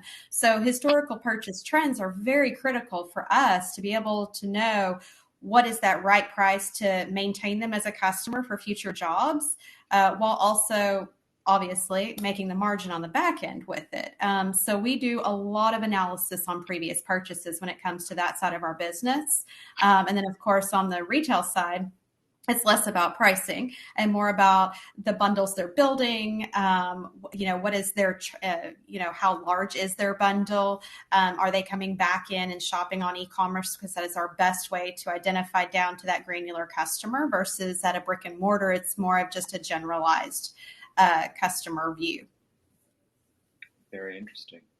What's your take, Marissa, on customer retention and analyzing sales data from repeat customers? Yeah, definitely. So I think taking a bit of a different view on this and kind of going back to what I mentioned at the beginning, but, analyzing your past sales patterns and behaviors is absolutely crucial in figuring out how you're going to sell in the future. And of course, you need to pull marketing and ads on top of that and build onto your forecast using that. But I think that can be, a really powerful way to make sure that you are able to retain those customers. Because I think step one in retaining a customer is having the products that they want to purchase. So as long as you can plan really well, then you can make sure to have at least the products available so that if they want to come back, they can. And then I think from there, a lot of the marketing pieces that you have talked about are kind of how you can get them to really come back. Absolutely. Does anybody here? I'm so sorry, Jonathan. No, please, Rebecca, please. I was wondering, does anybody here utilize the data of unsubscribe versus the amount of blasts they're sending out to know whether or not it's a successful marketing campaign? So we personally don't, but now that you mention it, I think we should. It's back to the flower company that I used to work at. When we were at these we used to call them our Super Bowl moments. So leading into Mother's Day and Valentine's Day, we were sending out 2 to 3 mass email blasts a day. And so we during those periods we would closely look at unsubscribes to see if we needed to dial back this segments that we were sending these mass blasts to, because we would constantly test. A big thing we would look at is how many people were active with email, like how recent had they opened any email. We were playing with that window, and so I think that was one use case of when we would look at unsubscribes to dictate our forward-looking email marketing strategy. So. That's an important metric. I mean, it does help show you if the content that you're putting out there is connecting. So I'm going to Thank you. I appreciate your feedback on that. Yeah, no, I'm going to start analyzing that. I'm glad that you mentioned that. Yep. Now, something that I'm curious to get everyone's take on is what's next. I mean, we live in a world where things are changing and developing so quickly. I mean, more rapidly than ever before. So I'm curious what everybody thinks about what the future might hold. What do you think is the future of connecting and selling to consumers digitally? Yeah. Rebecca, would you like to start? Oh, goodness. I think that, the COVID impact, to everyone, taught us that our time is valuable and that we can easily click through online, to make a purchase and then step away and do something that's more value rich to our lives, typically on the personal side with family or hobbies or work. So I don't think that we will ever shop again the way we used to. We are seeing brick and mortars fall off left and right, closed doors, even though they are historically a very strong, successful retail operation. Grocery stores, they no longer look like what we used to see when we were in there all the time. It's almost just like a replen.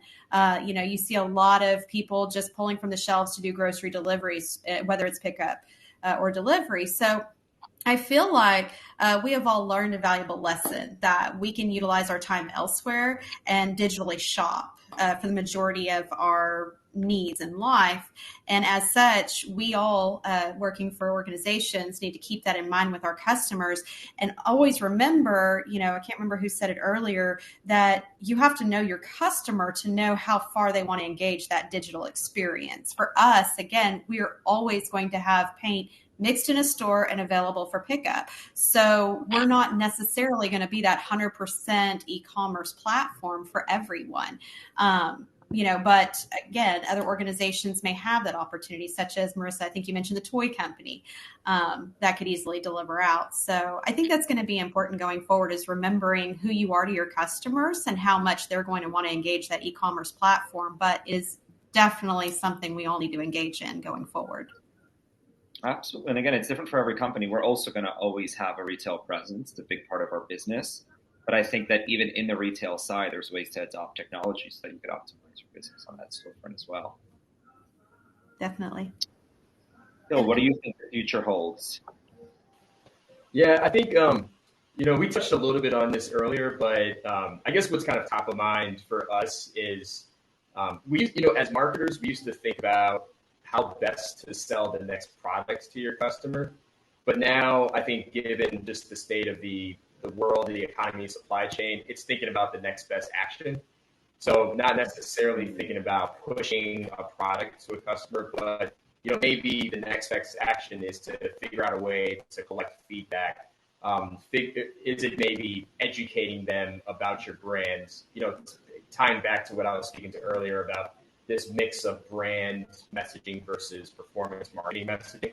I think it's with all the data that we have access to digitally and even offline, figuring out a way to consolidate that, package that, and use modeling, predictive analytics to figure out the next best action to make your experience efforts as efficient as possible.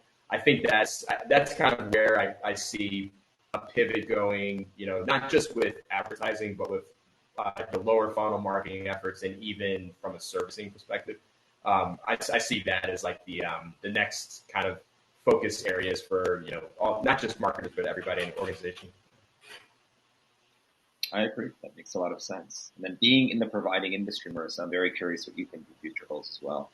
Yeah, I mean, it's fascinating to think about. And even just looking at how far we've come now, one of you were mentioning that you can, Rebecca, I think you were saying that you can order groceries online, and it's at your door in about 2 minutes. And there's a service in New York that gets it to you in 10 minutes, which is crazy.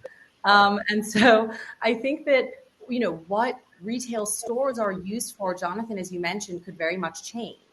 And I think that it's going to be different for everyone, but for some companies, they're actually starting to turn their retail locations into showrooms where you have one of each product in each variety so that you can pick it and then they'll send it to your home.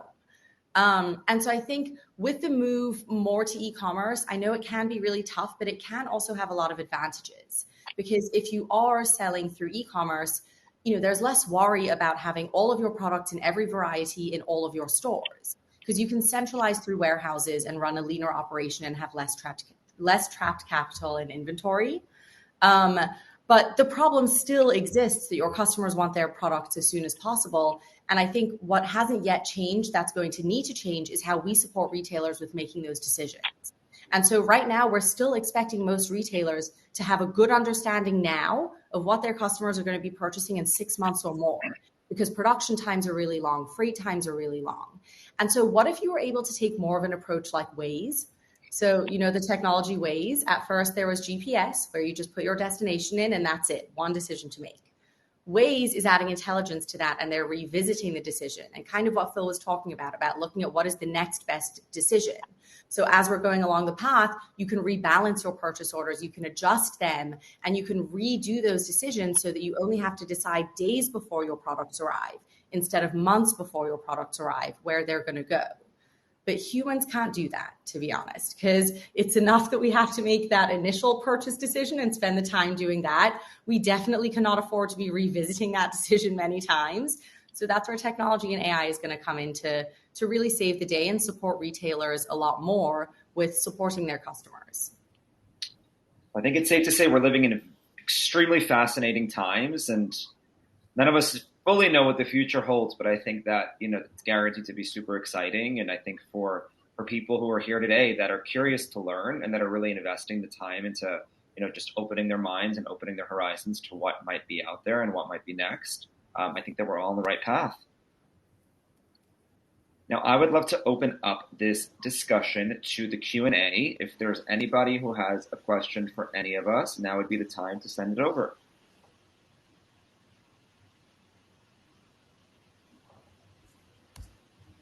Let's give it a minute.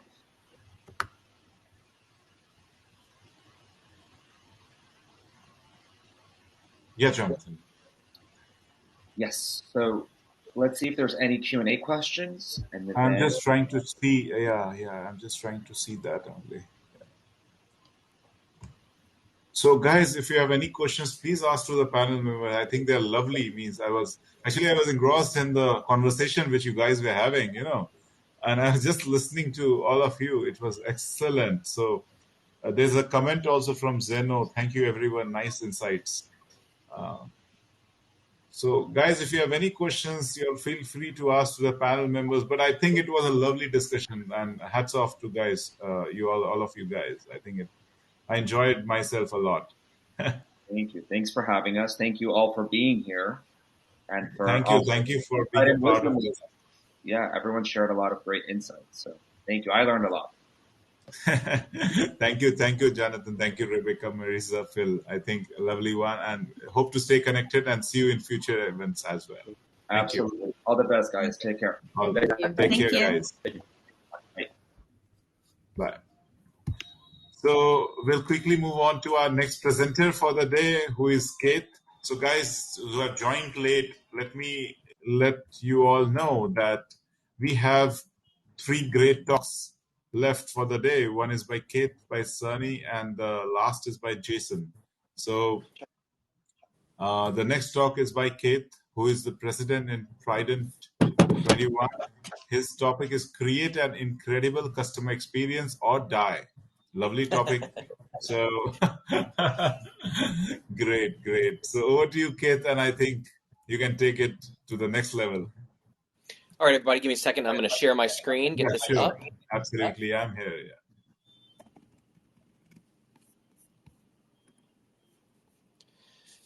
Okay, thank you all so much for this opportunity. Again, my name is Keith Sampson, and I want to share a really big idea with you today.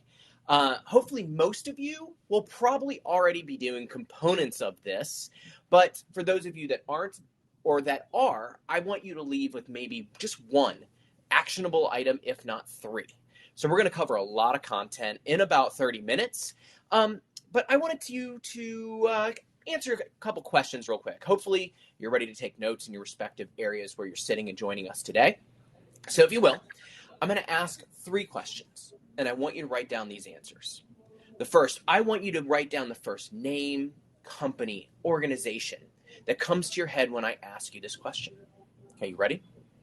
What is that company or business that you had a personal experience with that made an exceptional impression and helped you make a memory? Go, like what comes to your head is like just amazing. Also, Kate, are you sharing something? Okay. Yeah, are you sharing your screen? Oops, let me go back, and I thought I did. Thank you for saying something. I will start that over again and hopefully you guys are still writing down your answers. So let me go ahead and present my screen, and we'll pick that back up. Yes. Yes, it's there now. So hopefully you're writing down your answers. The first question. Have you seen that now? You got me? Are you seeing the screen? Yes, the screen is there. The first slide is there. Perfect. Thank you so much. Okay, so again, hopefully you've written down that company. The second question is just a couple bullet points as to why. Like what created that memory? What was it that impacted you that made you think about them first? Just take a couple seconds, a couple bullet points on that. And then the third question, right? And this is an opportunity to be a little bit honest, maybe get a little bit uncomfortable, and we'll talk about that more here in the next few moments. But if I were to ask that same question to 100,000 different people that somehow interact with your organization, would your company be the one they think of and write down if they were asked that same question? What I find is, you know what, most people think, Keith, that's not really fair. I'm in the business of fill in the blank. I'm a retailer, I'm a restaurant, like whatever it is, right? I'm a software provider. But you see, I believe if you have customers, you have that opportunity to be that company that somebody thinks about. The burning problem with most businesses is they don't have the correct core of their business identified, or they don't know how to actionably increase that customer experience to make those amazing memories. I've been working with businesses for more than 21 years through two different primary industries, but I love business. And along those ways, I've been studying and learning and seeing what ideas and practices they implement that help them grow. And I've been filtering those through a growth mindset, one that started at the age of 19. And I want to share a story with you that doesn't have to do with customer experience, but has everything to do with how I got to where I am today, sharing this with you, and where I think if you can capture a little piece of this in the next couple minutes, it's going to change the way you filter the rest of my talk. You see, at the age of 19, I was off at college at Grace here in Indiana. I'm originally from Maryland, outside of DC. My dad had been progressively getting worse, and we didn't know why. He was having muscular issues. In fact, this is back in 1997, where we could still walk in the airport all the way to the gates. And so after Christmas break, even that January, when I was heading back out here, my parents were walking me to the gate to fly back. My dad couldn't keep up. My mom and I had to get ahead to make sure I was checked in, and my dad finally got there. We had an appointment scheduled with Johns Hopkins Hospital. So as I anxiously awaited on the day of January 27th, 1997, sitting in the cafeteria at Grace with my friends, watching the clock, my pager goes off. Yes, this is back in the day of pagers. I then go upstairs, sit down to the community phone. It's one of those tan ones that have the push buttons, you got to dial an extension to get out. I call home. My mom answers the phone and says, hey, Keith, how are you doing? It's like, good. Like, what did we find out about Dad? She's let me put him on the phone. My dad gets on the phone and proceeds to tell me that he's been diagnosed with Lou Gehrig's disease. Now, I don't know how many of you know what it's like to be 18, 19 in that range of life, and all of a sudden find out your parent has a terminal illness, or even what it's like to really consume anything crazy and life-changing at that age. But it rocked my world, to say the least. But that wasn't the life-changing moment. That wasn't my watershed moment. That came in March when I went home a couple months later and was the first time seeing my dad. My cousin Ray pulled me off to the side and said, Keith, how are you doing? We were talking.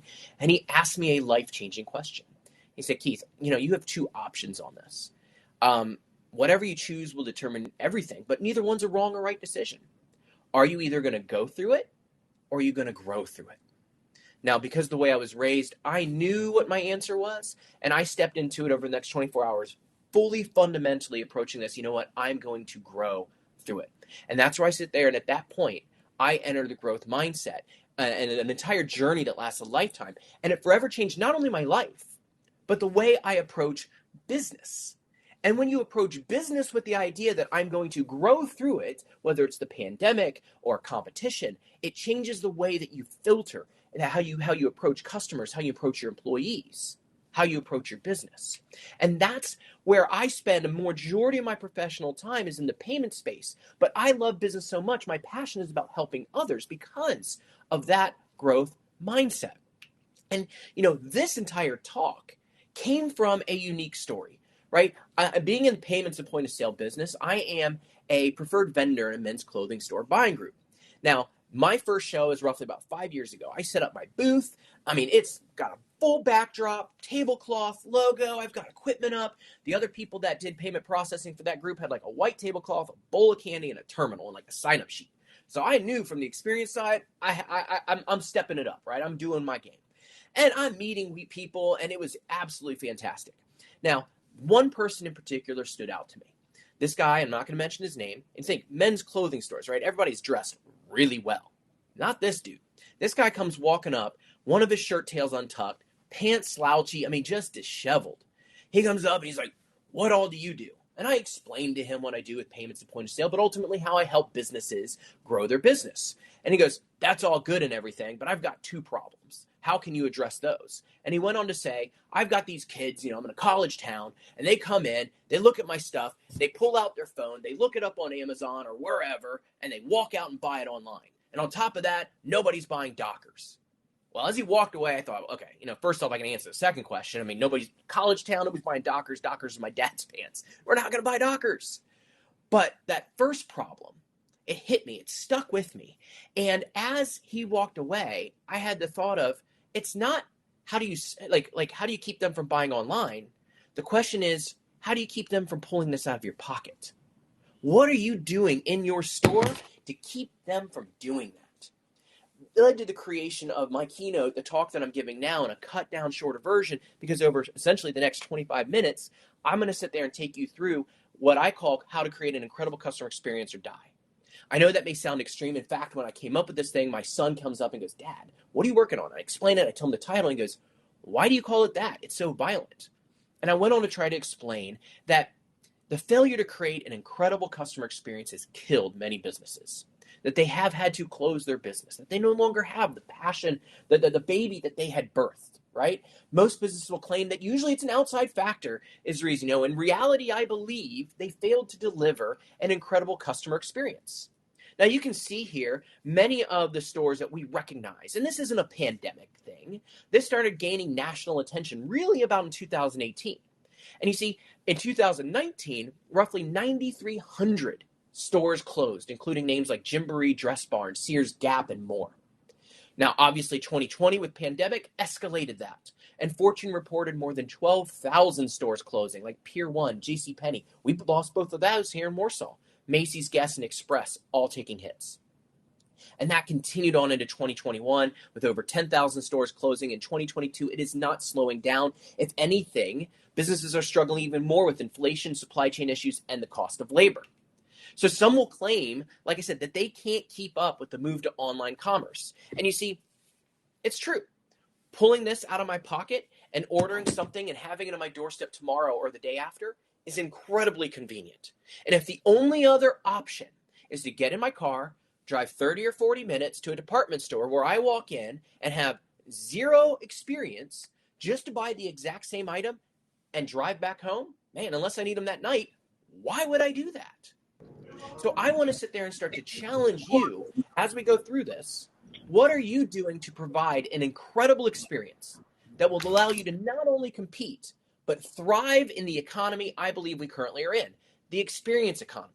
Now, I have to ask, does that make you a little uncomfortable? I hope so. I recently consumed the book Crazy Faith by Mike Todd, and he makes this statement, and it has stuck with me, that nothing great comes from being comfortable. And if being uncomfortable moves you into activating change in your business that will drive a great experience, then yes, be uncomfortable. You see, I believe consumers will pay more for a great experience when a memory is involved. If you think I'm full of it, think about your own dining habits, right? Do you only eat out at fast food or cook at home? Probably not, because we will spend up to try new things. We want to sit down. We want to make a memory. That's part of our consumer behavior, how we're wired as humans. We want to have a conversation and tell others about this great place that we did. I believe that any business can provide that experience and that feeling. In fact, I believe so strongly in it, not only am I teaching it, consulting, and speaking about it, I'm now doing it. Despite all of the current reasons that I shouldn't be opening up a brand new retail business, I had an idea on February 6th. In less than 120 days, I soft opened Cloud9 Multisport on June 4th. We have our grand opening next Friday on July 1st. Why am I building a business like this? Because I'm building it with the customer experience as the core of the business. And I'm going to implement everything that I'm about ready to show you. I want you to imagine whatever your business is. You're going to have an idea of whatever the core is, whether it's you, your family, the wall, like the building, the products, the brands, might be the core of the business. This is that big idea. I want you to think about what would it look like if the core foundation, this is not the mission statement of your business, but if the core foundation of your business was the customer experience, what would that do? I know that seems like a really, really big idea, but I believe many of you may already be doing pieces of this. But if you add actionable purpose and redefine your foundation, this is what it can look like, right? Your customer experience is the core, and everything else becomes opportunities and verticals to execute on your customer experience. Your office, location number 1, 2, selling online. Heck, if your customers exist on Walmart or eBay or Amazon, you put your products there and you meet your customers where they're at. Everything becomes an extension of the customer experience. In my business, if a brand for some reason all of a sudden goes out and I can no longer get X product, I have to find a replacement for that product. It doesn't mean I no longer have a business. This is why some businesses have shifted completely on the types of products and services they provide, because they focus on taking care of the customer. Now, I didn't arrive at this place overnight. I'm fairly young, but I've been blessed to have many experiences, and again, that growth mindset to constantly absorb and learn. Years ago, when I worked for Wildman Uniform and Linen around 2008, they had us read this incredible book called Inside the Magic Kingdom, right? It's the Keys to Disney Success. It's one of my favorite business books ever since I read it. Not only did we get a chance to read that, but the leaders of our company, we got to sit around and have a conversation with a former executive of Disney. Now, imagine, if you will, this is before Zoom, before being able to do things like this. We're all around a wooden conference table, and there's that triangular black phone in the middle of it, right? And we're listening to this person, and honestly, I can't remember anything they said. Sorry, it's been a long time. Except one question. Here this executive asks, and I don't remember his name, who do you think Disney's competition is? Now, we went around the room, and this is before they even had a cruise line, or before, Netflix or Disney Plus. This was like, okay, theme parks and movies. Somebody goes Universal Studios. Great answer, not what I'm looking for. Other vacations, like cruises or Hawaii. Good answers, not what I'm looking for. Somebody gets smart and go, let's expendable income. Instead of going to Disney or vacation, I'm going to put a pool in my backyard. How about that? Great answer, not what I'm looking for. As we look around the room at each other, because obviously he can't see us, we're like, who's their competition? He answers UPS. Now, if you're like me, you're going, UPS? How is UPS a competitor of Disney? And he went on to explain that, let's say you get on the phone and you get on with one of their cast members. Remember, they're a cast member, not an employee or a team member. You get on with their cast member and you book your dream vacation. Park hopper passes, what resort you're staying at, all the stuff you could do back then that we now do online. And you get off the phone and that you're happy, you're excited. Oh my gosh, I can't wait to do this. My kids are going to love it. And your next phone call is to UPS to schedule having a package picked up at your house. And you have a better experience with that team member with UPS than you did with Disney. Disney lost. my mind was blown. Okay, think about that. There are two fundamental things I walked away with that. Number one is the idea that anybody your customers interact with, independently, like consciously or subconsciously, they are comparing you to that. I mean, and Disney said, we're going to set the bar. We don't care who our customers deal with, we will be the best, right? The second thing I walked away from that was really looking at competition. Think about it. If you are setting the bar on customer experience and delivering those incredible memories and moments, you can't take any attention and focus on competition. So literally Disney goes, we can't control UPS. We can't control Universal Studios. We can't control any of that. We do what we do great and focus all of our energy on it. I mean, this was one of those, again, pivotal business moments for me. And again, this led to the idea of, if I create an incredible customer experience, how will it help me compete and grow? There are three pillars I put together that work hand in hand to create that incredible customer experience. Now, please understand, with the limited time we have, I could speak for an hour on each of these, but we're going to focus on them quickly, each and individual one. Number one is creating a culture of ridiculous love for your customer. Number two, using technology to enhance the customer experience and engage the customer. And then number three, extending the customer experience outside of your business, beyond the walls of your business. So let's talk about that first pillar, right? First pillar is creating a culture of ridiculous love for your customers. Now, I use the word ridiculous because I want it to be emphatic, right? The we love or we heart our customers have become, when it was brand new, oh, this is great. Now we see it everywhere. So do people really love their customers? Are they really looking at it? The other side is, I don't look at culture as just people. If you want that, read the book Delivering Happiness, the Zappos story, one of the best books on business culture, period, right? But when I look at business culture, I look at my customers coming in my store. It's, what are they fully immersive experiencing? What do they see, smell, hear? How are they greeted? Are they asked open-ended questions? All of those types of things is that business culture. And then, is the smallest client treated as if they're the largest? Is that culture and that experience staying the same, regardless of spend or regardless of opportunity? But like I said, that appearance, the ambiance, how things look and smell, we want to inspire our customers to act, to share stories, right? So for example, even if I had a service-based business, and let's say whether it's virtual or I have staff that come in the business, I would have pictures on the walls, and I would change those up. I want my client or my employees to walk in and see the people that they are helping serve.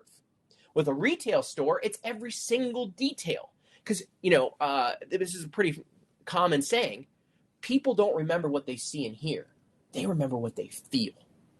So, is my business creating a feeling?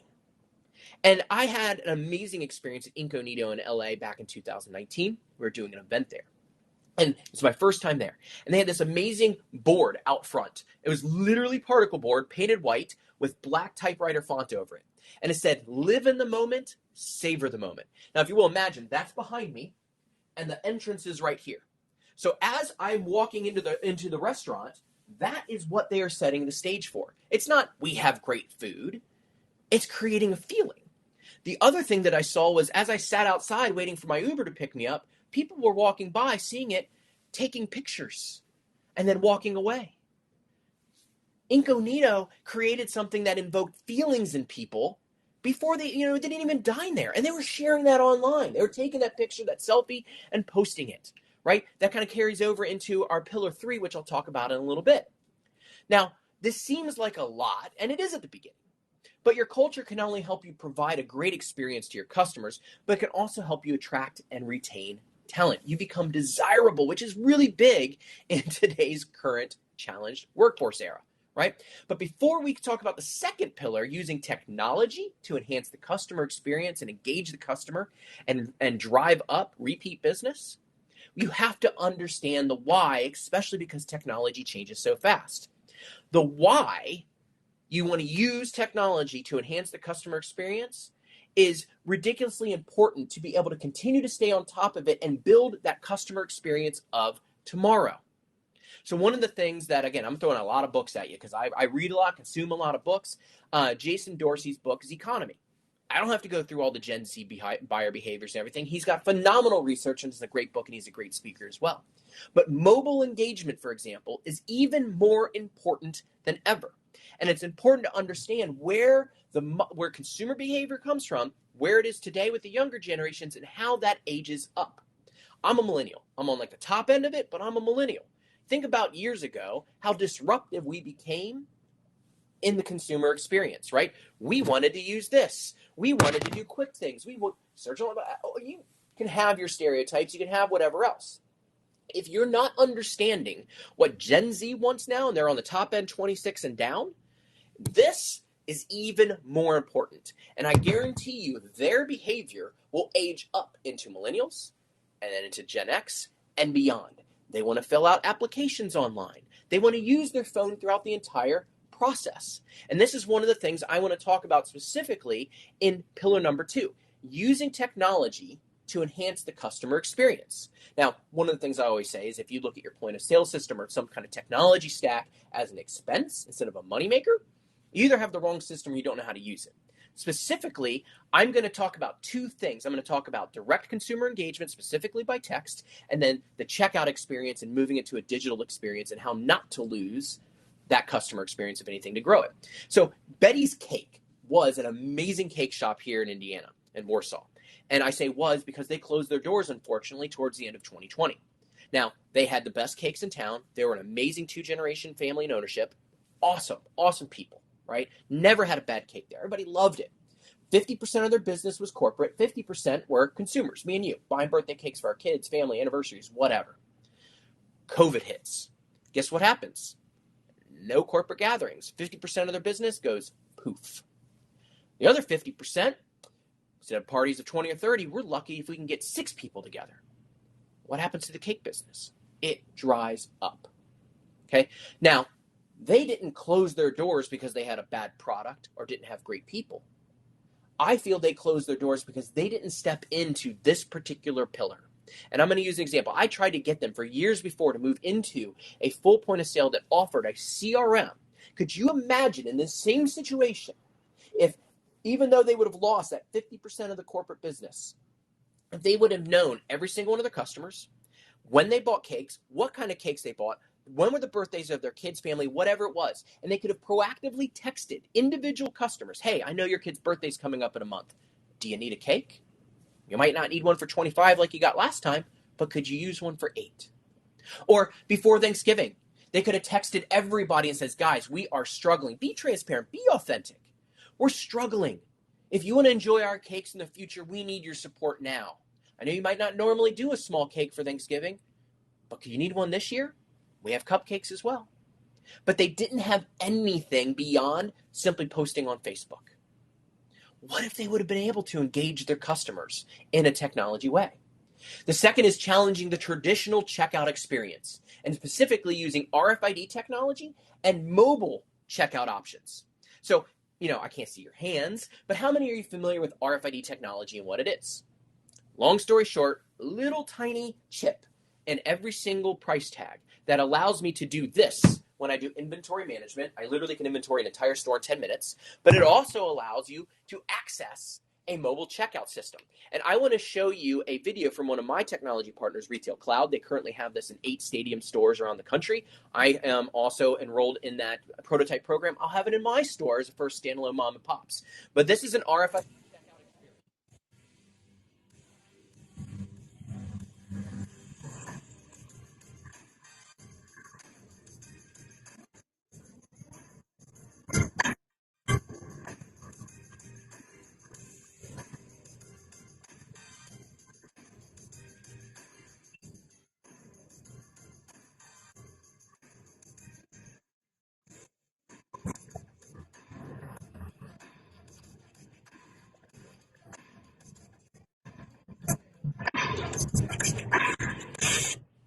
So let me go back there. You not only have that experience right now, we all kind of like miffed about, right? We have to scan our own groceries. Could you imagine taking your groceries from cart to bag and never scanning them? That's essentially what RFID technology allows you to do. So even in a small mom and pop shoe, I can be doing a custom fitting with somebody on shoes, and somebody wants to buy a hat, t-shirt, pair of sunglasses, and I say, hey, you give me a couple minutes, I'll take care of you as soon as I'm done, or throw it in the box and use the kiosk. Like, it's actually serving the customers, and I don't have to pay somebody to sit behind the desk just in case somebody else walks in, right? So it really allows that kind of enhancement. Another piece is mobile checkout. Last month, I took my 12-year-old twins to Disney, right? It's 10 years in the making. I couldn't wait to do this trip with them. And it was 100% experience driven, right? This is my daughter, Ava, painstakingly trying to figure out what Mickey Mouse or Minnie Mouse earrings she wanted to get.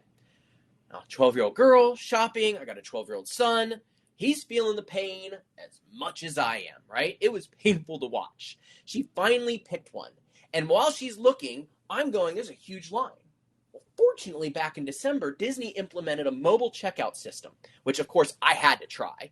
And you literally scan the QR code, and if you had the app, it drops you into the app, or it can put you into the website. You simply use your phone to scan the barcodes of the items you're buying. You pay with your phone, and then you get a QR code. That's a screenshot on my phone. You walk up. They have a mobile checkout station right by the door. Somebody's standing there with a bag. They look at your QR code, the 2 items. They open the bag. You drop it in. They say, have a great day. And we're out the door while everybody else is still in line. It was awesome. I'm going to be implementing that exact same thing because, again, I want to meet my customers where they're at in their technology needs. RFID, mobile checkout, or simply handing cash across the counter. I will take care of them. Now, point of sale and technology stack isn't the only way to impact customer engagement. I want to share one more example because I want you to think outside of the box when it comes to technology. Again, can't see your hands, but how many of you guys seen Coldplay in concert?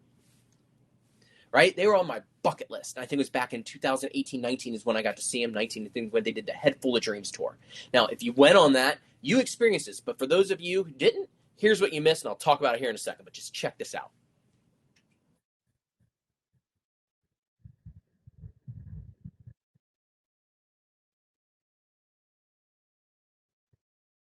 You see all the flashing lights? What they did, and here's why I wanted to use them as an example. That first question I asked, that incredible, memorable, impactful moment, that memory, Coldplay, concert. I mean, come on, right? Here you have a band that already is known for incredible concerts, and they take technology and they take it and step it up a notch. Each of us got an LED bracelet, and when they gave it to us, they said, watch that screen, and when you're told, pull the tab. And we became part of the show. We enhanced the experience for everybody else in there, and cumulatively, they enhanced our experience. It was absolutely incredible. But technology shouldn't just be the only way you're using it inside. It's how you extend it beyond the customer experience. There's 2 pieces here I want you to walk away from if you walk away with nothing else today. This might be the greatest opportunity for have immediate impact on your customer experience. I want you to think again about consumer behavior, what we do. People share horrible experiences and incredible ones.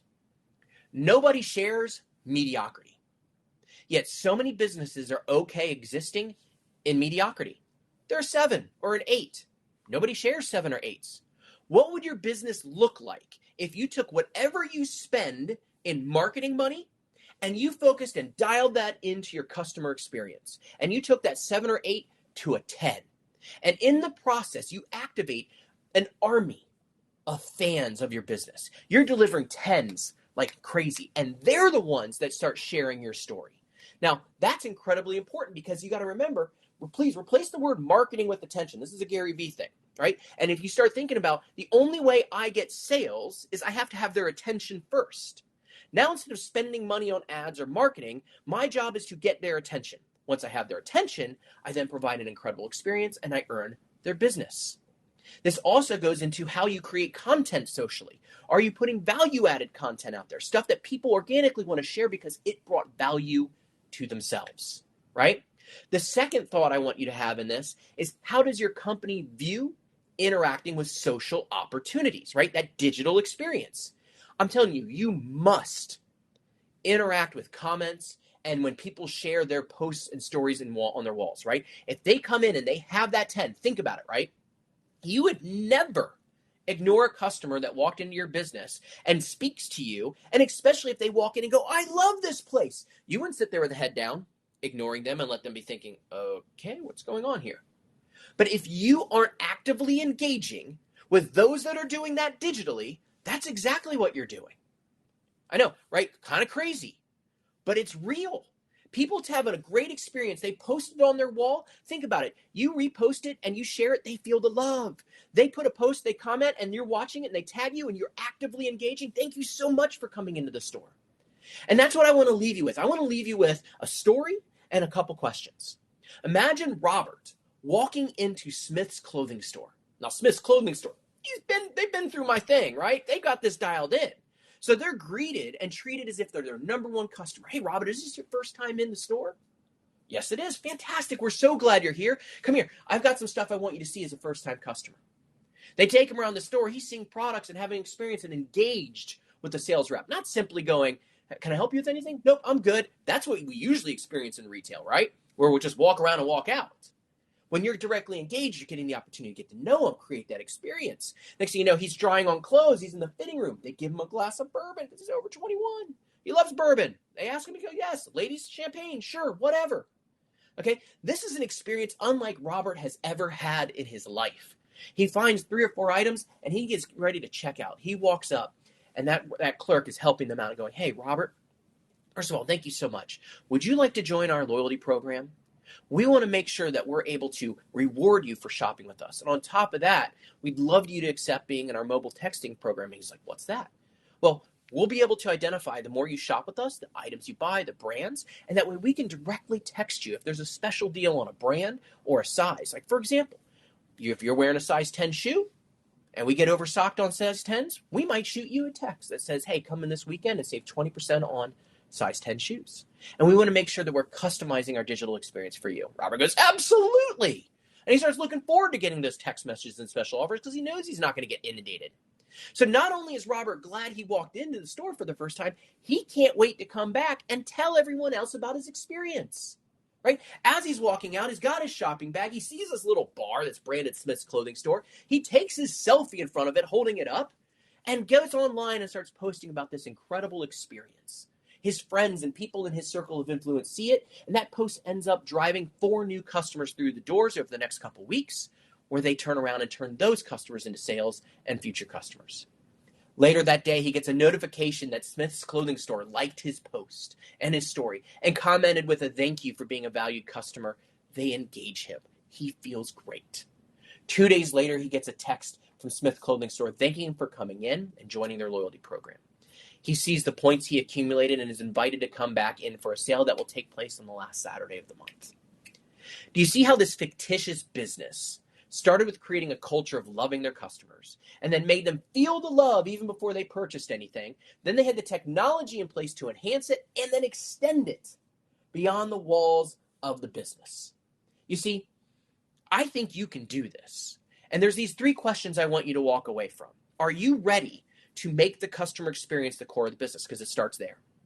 Second, are you ready to get uncomfortable, right? And build something great? And then the third one, are you going to prepare your business for the customer experience of tomorrow? You see, I believe this is what you can do. This is what large companies cannot do for consumers or struggle to activate. This is why large chains are shuttering and closing stores, because they can't meet this. But this is how you compete and win in the experience economy. This is how you build resiliency to face anything that gets thrown at you, including a pandemic. And if that isn't enough, let me leave you with this challenge. Can you make your customer experience not only the core of your business, but so incredible that it's memorable and shareable? You see, I believe you can. This is my why. My why is to change the world, specifically through business. I speak on this topic and others because I believe that you all can create and become active world changers. You do these things in your business, this will change the world for your customers, your employees, and yourself. Thank you, and I look forward to connecting with you in the future. Thank you, Kate. Thank you for the lovely presentation, and I think it was mind-boggling. Thank you for the energy which you showed in your presentation. Amazing. Absolutely. Guys, if you have any questions, you can just type in as and when Kate is there. If you have any questions, you can type in the Q&A section so that Kate can answer that. In the meanwhile, we'll set up our next presenter, Sonny Brar, presentation so that he can take it forward. Absolutely. Thank you so Kate. much, Thank everybody, you for spending a little bit of time with me. No, thank you. Thank you for the lovely talk. Excellent. So I just want to make sure doing a sound check. You can hear me?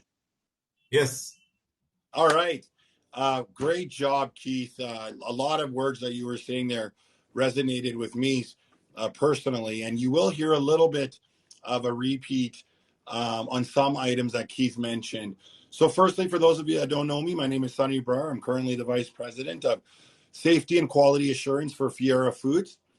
And I've been really privileged to work for great companies such as IKEA, Sobeys, Maple Leaf Foods, and Toys R Us and Babies R Us, which really got me to a point in my career.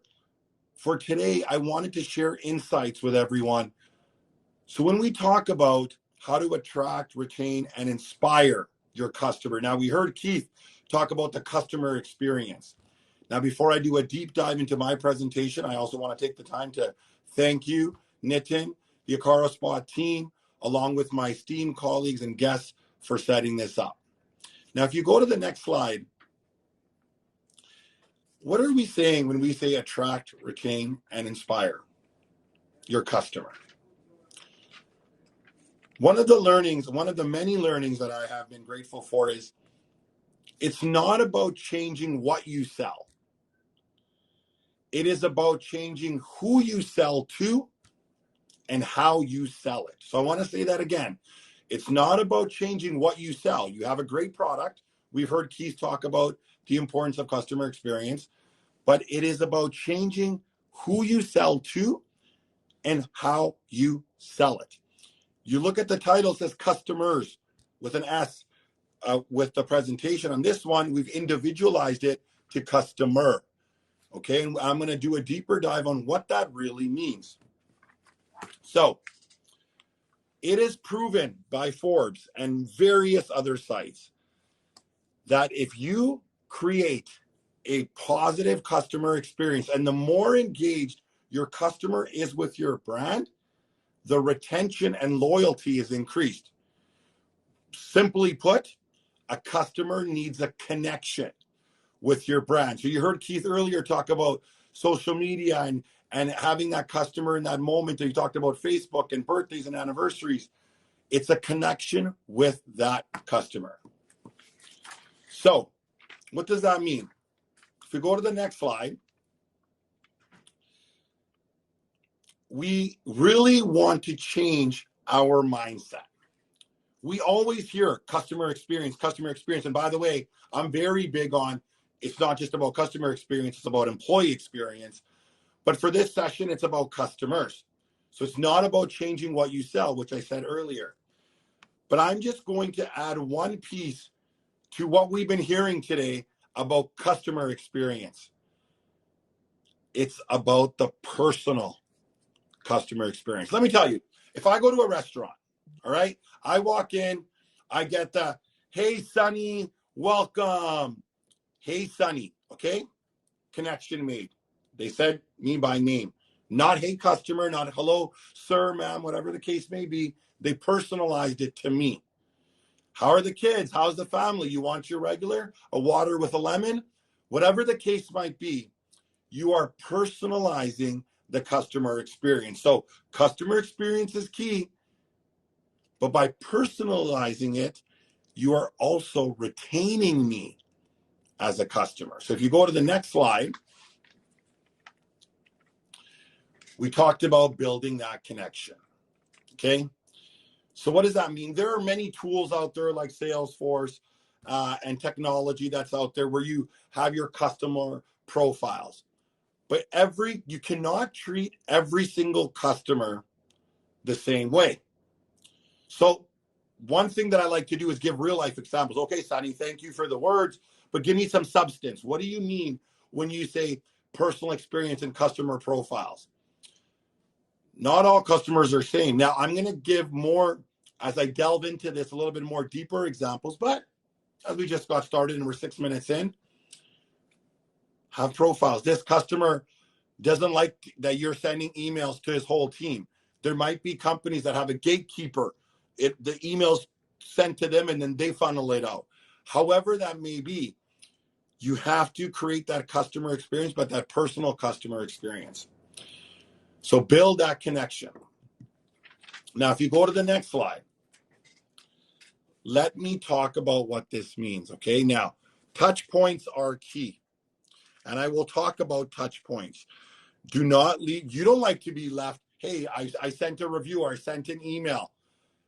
Follow up and touch points are key. Now, the rule of thumb that I've really gone by, and again, team, listen, I'm sharing what I've learned in the last 20 years. Some of this might apply to you. Some of it may not. Use what you can. But my purpose here today is to really add some value to and some content to the listeners. When we create that connection, that personal, do a touch point. Okay, so the rule of thumb for me is really, you try to do it immediately, but we all know how busy our day is. But even if it's 12 hours, you don't want to go over 12 hours, but 12 to 24. Let me give you an example. Hey, Mike, got your email. Thank you. I'll circle back tomorrow morning. Okay, so I personalized it to Mike. I've respected him, letting him know you're important to me, and I will circle back. And you've done that touch point. So on the screen right now, you see the 4 Ps. Keith did a great job on articulating it in a little bit of a different way, but a great job. I'm just going to explain it in my way, so I simplify it into 4 Ps. So let's start with the first one. If I can move to the next slide, please. Personal. So you've heard me. I've said personal 1,000 times now. The purpose of doing it personal is you're providing tailored suggestions and recommendations, tailored specifically to that customer. Let me give you an example. Hey, and this goes to your rewards, whatever your company does, but you're tailoring it specific. So examples work best. You can talk all you want. Give me substance. Give me an example. Hey, it's your 1-year anniversary since you signed up with us. Congratulations, 25% off your next order. Wow. So first of all, you personalized it to me.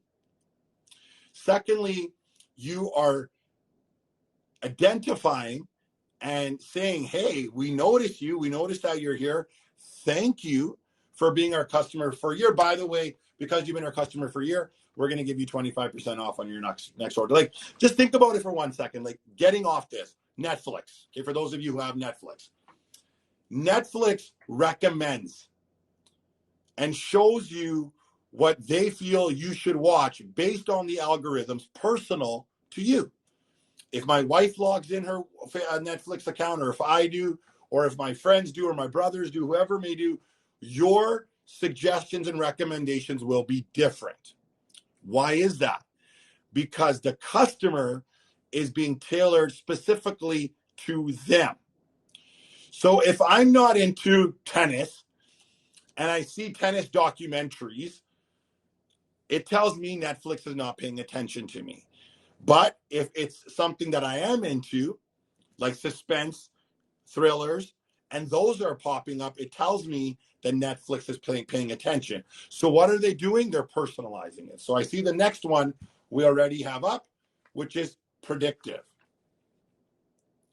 So what does that mean, predictive? Amazon sometimes you'll get a pop-up, hey, your detergent refill is needed. They know that's something that you regularly and out of habit do. They're using their data. So Keith touched on it earlier, but using your data and analytics. Let me give you another example. Hey, we noticed that in July, every July, you order 2,000 cases of bagels. I'm going to say that because that's my world that I live in. All right. So in March, before July, give them an offer. Hey, we noticed that every July, however you want to word it, for your upcoming purchase of the next 2,000 cases, please, we want to extend 15% off. Okay, so you're using your data, predictive behavior. But if you remember what I said earlier, about personal, you've also made it personal. Now, the third one, if I can just move to the next slide. Thank you, Nitin. Proactive. You're giving your customer an experience. You're basically telling them something that they didn't even know they needed. You look at streaming sites, you look at, social media, LinkedIn. Try this for 1 month free. What? I can try it? It's free? It's okay. Oh yeah, I'm into this. The 1 month free. Wait a minute, no cancellation fee. I can cancel on the 29th day and I can experience for 30 days for free. Why would I not want to do that? So, you are proactively seeing the customer's behavior and proactively suggesting. Now, listen, not every customer is going to do it, and there are customers that will be trepidatious.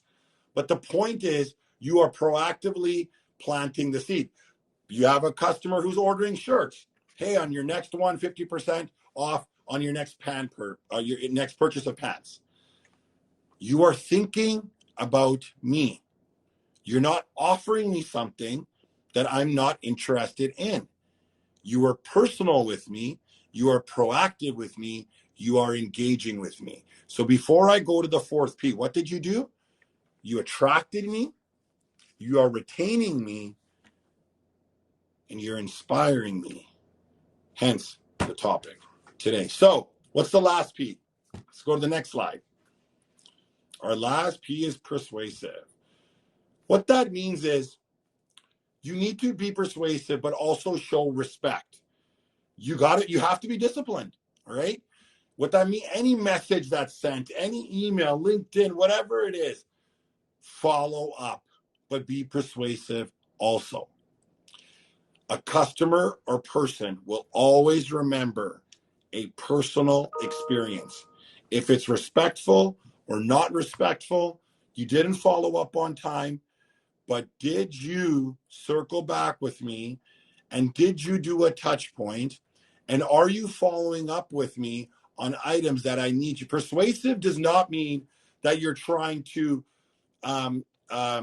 have them come into your company and persuade. No, even though the word persuasive is there, the way that word is articulated, what it means is you are proactively explaining to the customer and following up to the customer. So when that decision comes, there are 1,000 retailers or businesses or establishments a customer can go to. But did you persuade me enough on your behaviors, on your follow-up, on everything that you've done today to have me continue to be your customer? Now that's a lot there. So let's go a little bit deeper in our last 15 minutes. The next slide. There are many means, and Keith did touch on some of them.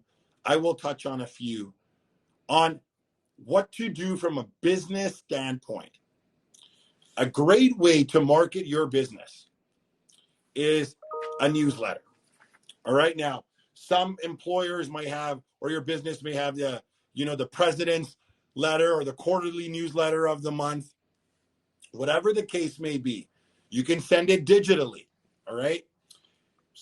And celebrate in those newsletters. We are happy to announce that we were just audited by one of the highest food standard initiatives out there and compliance authority bodies, and we scored 99%. Hey, we're opening up a brand new facility in Markham. A ribbon cut's going to be in July. Great. You're telling them about your business. But that newsletter also can include the customer, which I will talk about in a few slides, about also showing your customer and promoting your customer and giving them the respect. All right.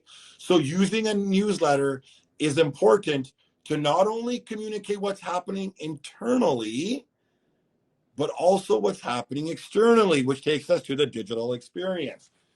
So the digital customer, it's very, very important. All right.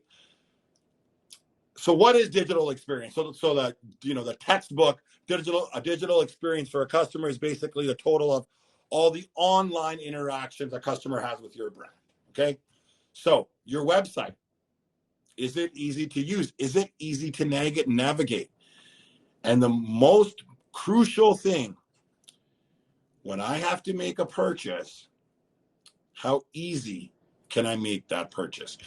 So use your metrics. Now, there are many options that you have when it comes to digital customer data. I'm going to be careful. I don't want to be plugging companies, but just for one that I will assume most of our on is LinkedIn. We had a lot of promotions today for this event, but there are like LinkedIn Premium where they will show you actual metrics on which customers liking your post, what titles are supporting your post, and which region and which areas. And this is key.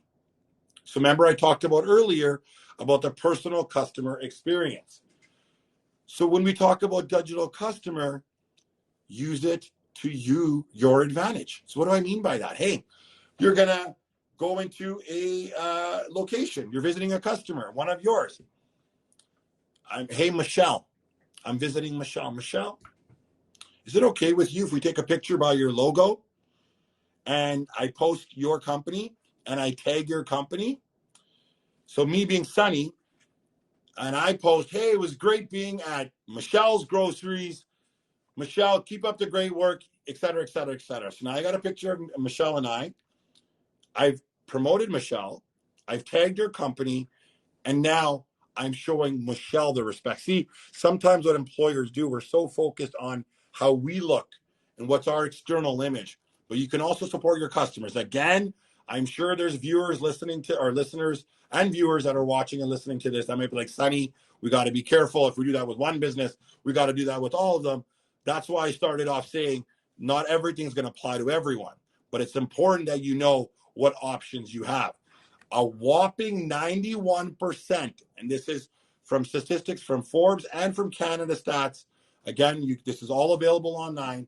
91% of customers expect an amazing online and offline experience. Offline experience? What do you mean, Sunny?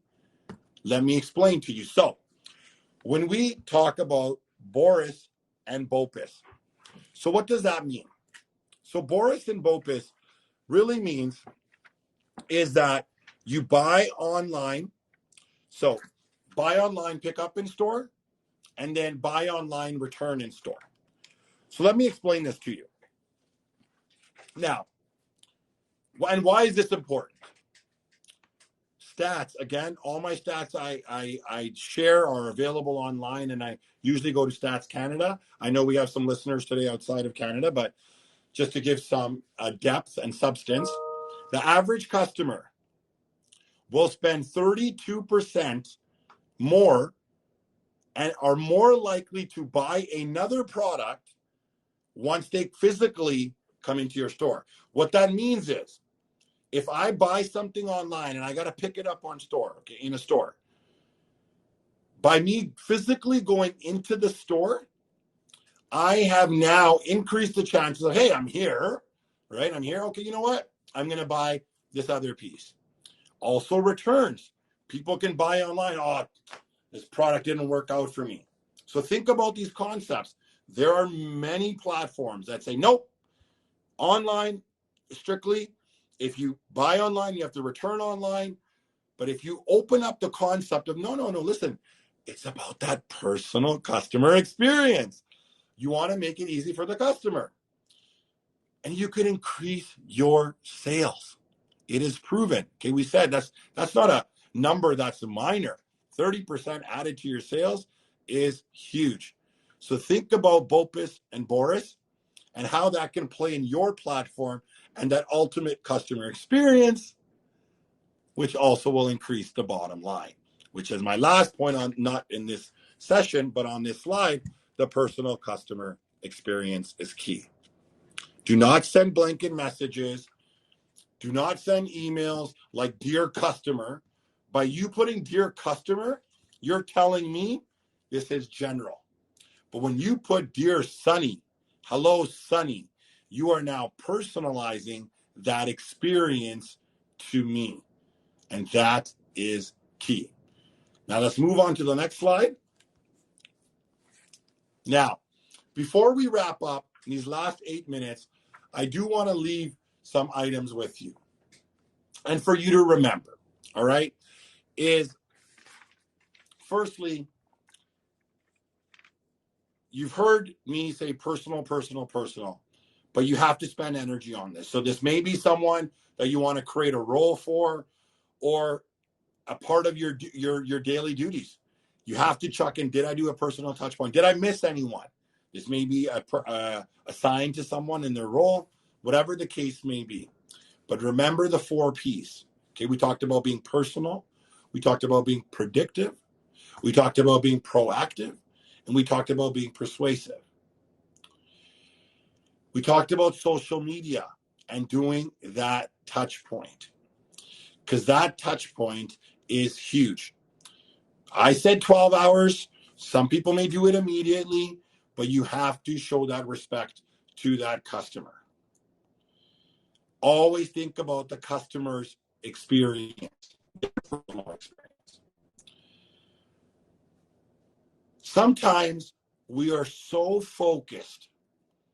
We're talking about social media. We're talking about tagging. We're talking about connections. We're talking about, hey, can I tag you? We're talking about looking at algorithms and what works for that customer and what doesn't work for that customer. But don't forget that you're a customer. I'm a customer. We're all customers. So put yourself in the position. And it's not always about content. Sometimes it's about intent. It's not always about content. It's about intent.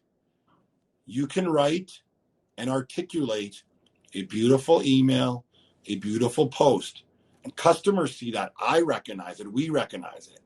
So it's not about there's a spelling mistake there, or, that wasn't specifically targeted to me, not my audience. They're showing respect to a different country. Doesn't matter. Customers see it. I see it. You see it. It's not always about the content. So why am I spending time on this? And before my last closing thoughts is, stop focusing so much on the content, because everyone does it, including me. Did I spell that right? Am I tagging the right person? Did I do this right? Should I be copying this person? I shouldn't be copying this person. You know what? Did I send it to the right audience? Am I offending anyone? Is this respectful? Is it disrespectful? Which are important things to think about. But always remember that the audience, you yourself, put yourself in the position. I do it. What's our behavior as a customer? Don't focus so much on the content, because customers understand the intent. So team, as I wrap up, what I will leave you with is focus on the items that I've spoken about, Keith's spoken about. Write them down. This is my style. Yours may be different. I like to do the pen and paper, write it down, or on a computer. Prioritize. Okay, the 4 Ps. Okay, tagging, social media marketing strategy, personalizing to each customer, and making sure that I'm tailoring my discounts and the advantages for that customer to that customer, using their name and saying that I understand. Not focusing on the content, but also remembering the intent. Because in the end, and I'll leave you with this, a customer can choose hundreds and hundreds of customers because they have 100 of options. But the customer will always pick whoever, not that they had the best customer experience with, but who they had the best personal customer experience with. So with 4 minutes left, I'll pause there. Thank you, everyone, again today, and I'll open it up for any questions or comments. Thank you, Sunny. We'll just wait for 1 minute just to see if any question is there for you, Sunny. Sure.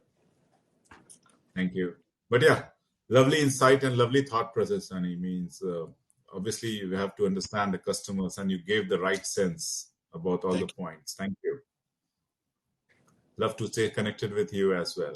Absolutely. Everyone, please feel free to add me on LinkedIn if you're on the LinkedIn platform. Sure.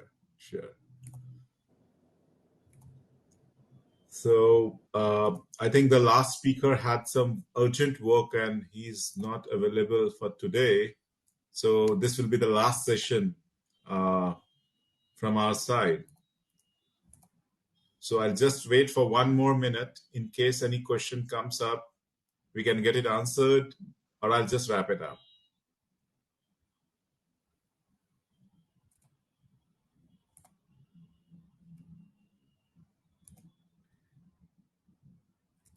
Sure, I think there's no question coming up. Good. Thank you, Sunny. Thank you for the lovely presentation. And love to stay connected. Love to stay connected with all the speakers who have been here today. Thank you. So just to wrap up, we would like to thank our technology partner, Digit7. They have a great innovation lab, 15,000 square feet in Richardson, as I said to you in the morning. Any one of you who are dropping by can always go to their office, have a look to feel that. To understand more in depth, connect with them, suggest any aspect, you can go to their website and closely liaison with them. Also, we would like to thank our community partners, speakers, and attendees who came together for enriching knowledge through this forum. We had great set of speakers since morning, and it was lovely to understand and from their thought process what they are trying to say. I think experience is what matters. The case study, the things which you all are sharing, mind-blowing. Just for your information, today's event was broadcasted in the YouTube and Facebook page of our company, so you all can go and see the recording anytime. Please log on to our website and like the social media channels, as we'll be sharing lots of knowledge sharing topics, details, announcement of next events, and much more, which will help you to register and attend the same. There are lots more in store for subsequent months, as I said to you in the morning, with focus on retail industry, testing, banking, telecom, healthcare, manufacturing, and so on. So we'll continue to do amazing events. Request all of you to keep connected with us and enjoy the learning. Thanks, and do take care of good self. Have a lovely day and weekend ahead, guys. Take care. Bye. Thank you.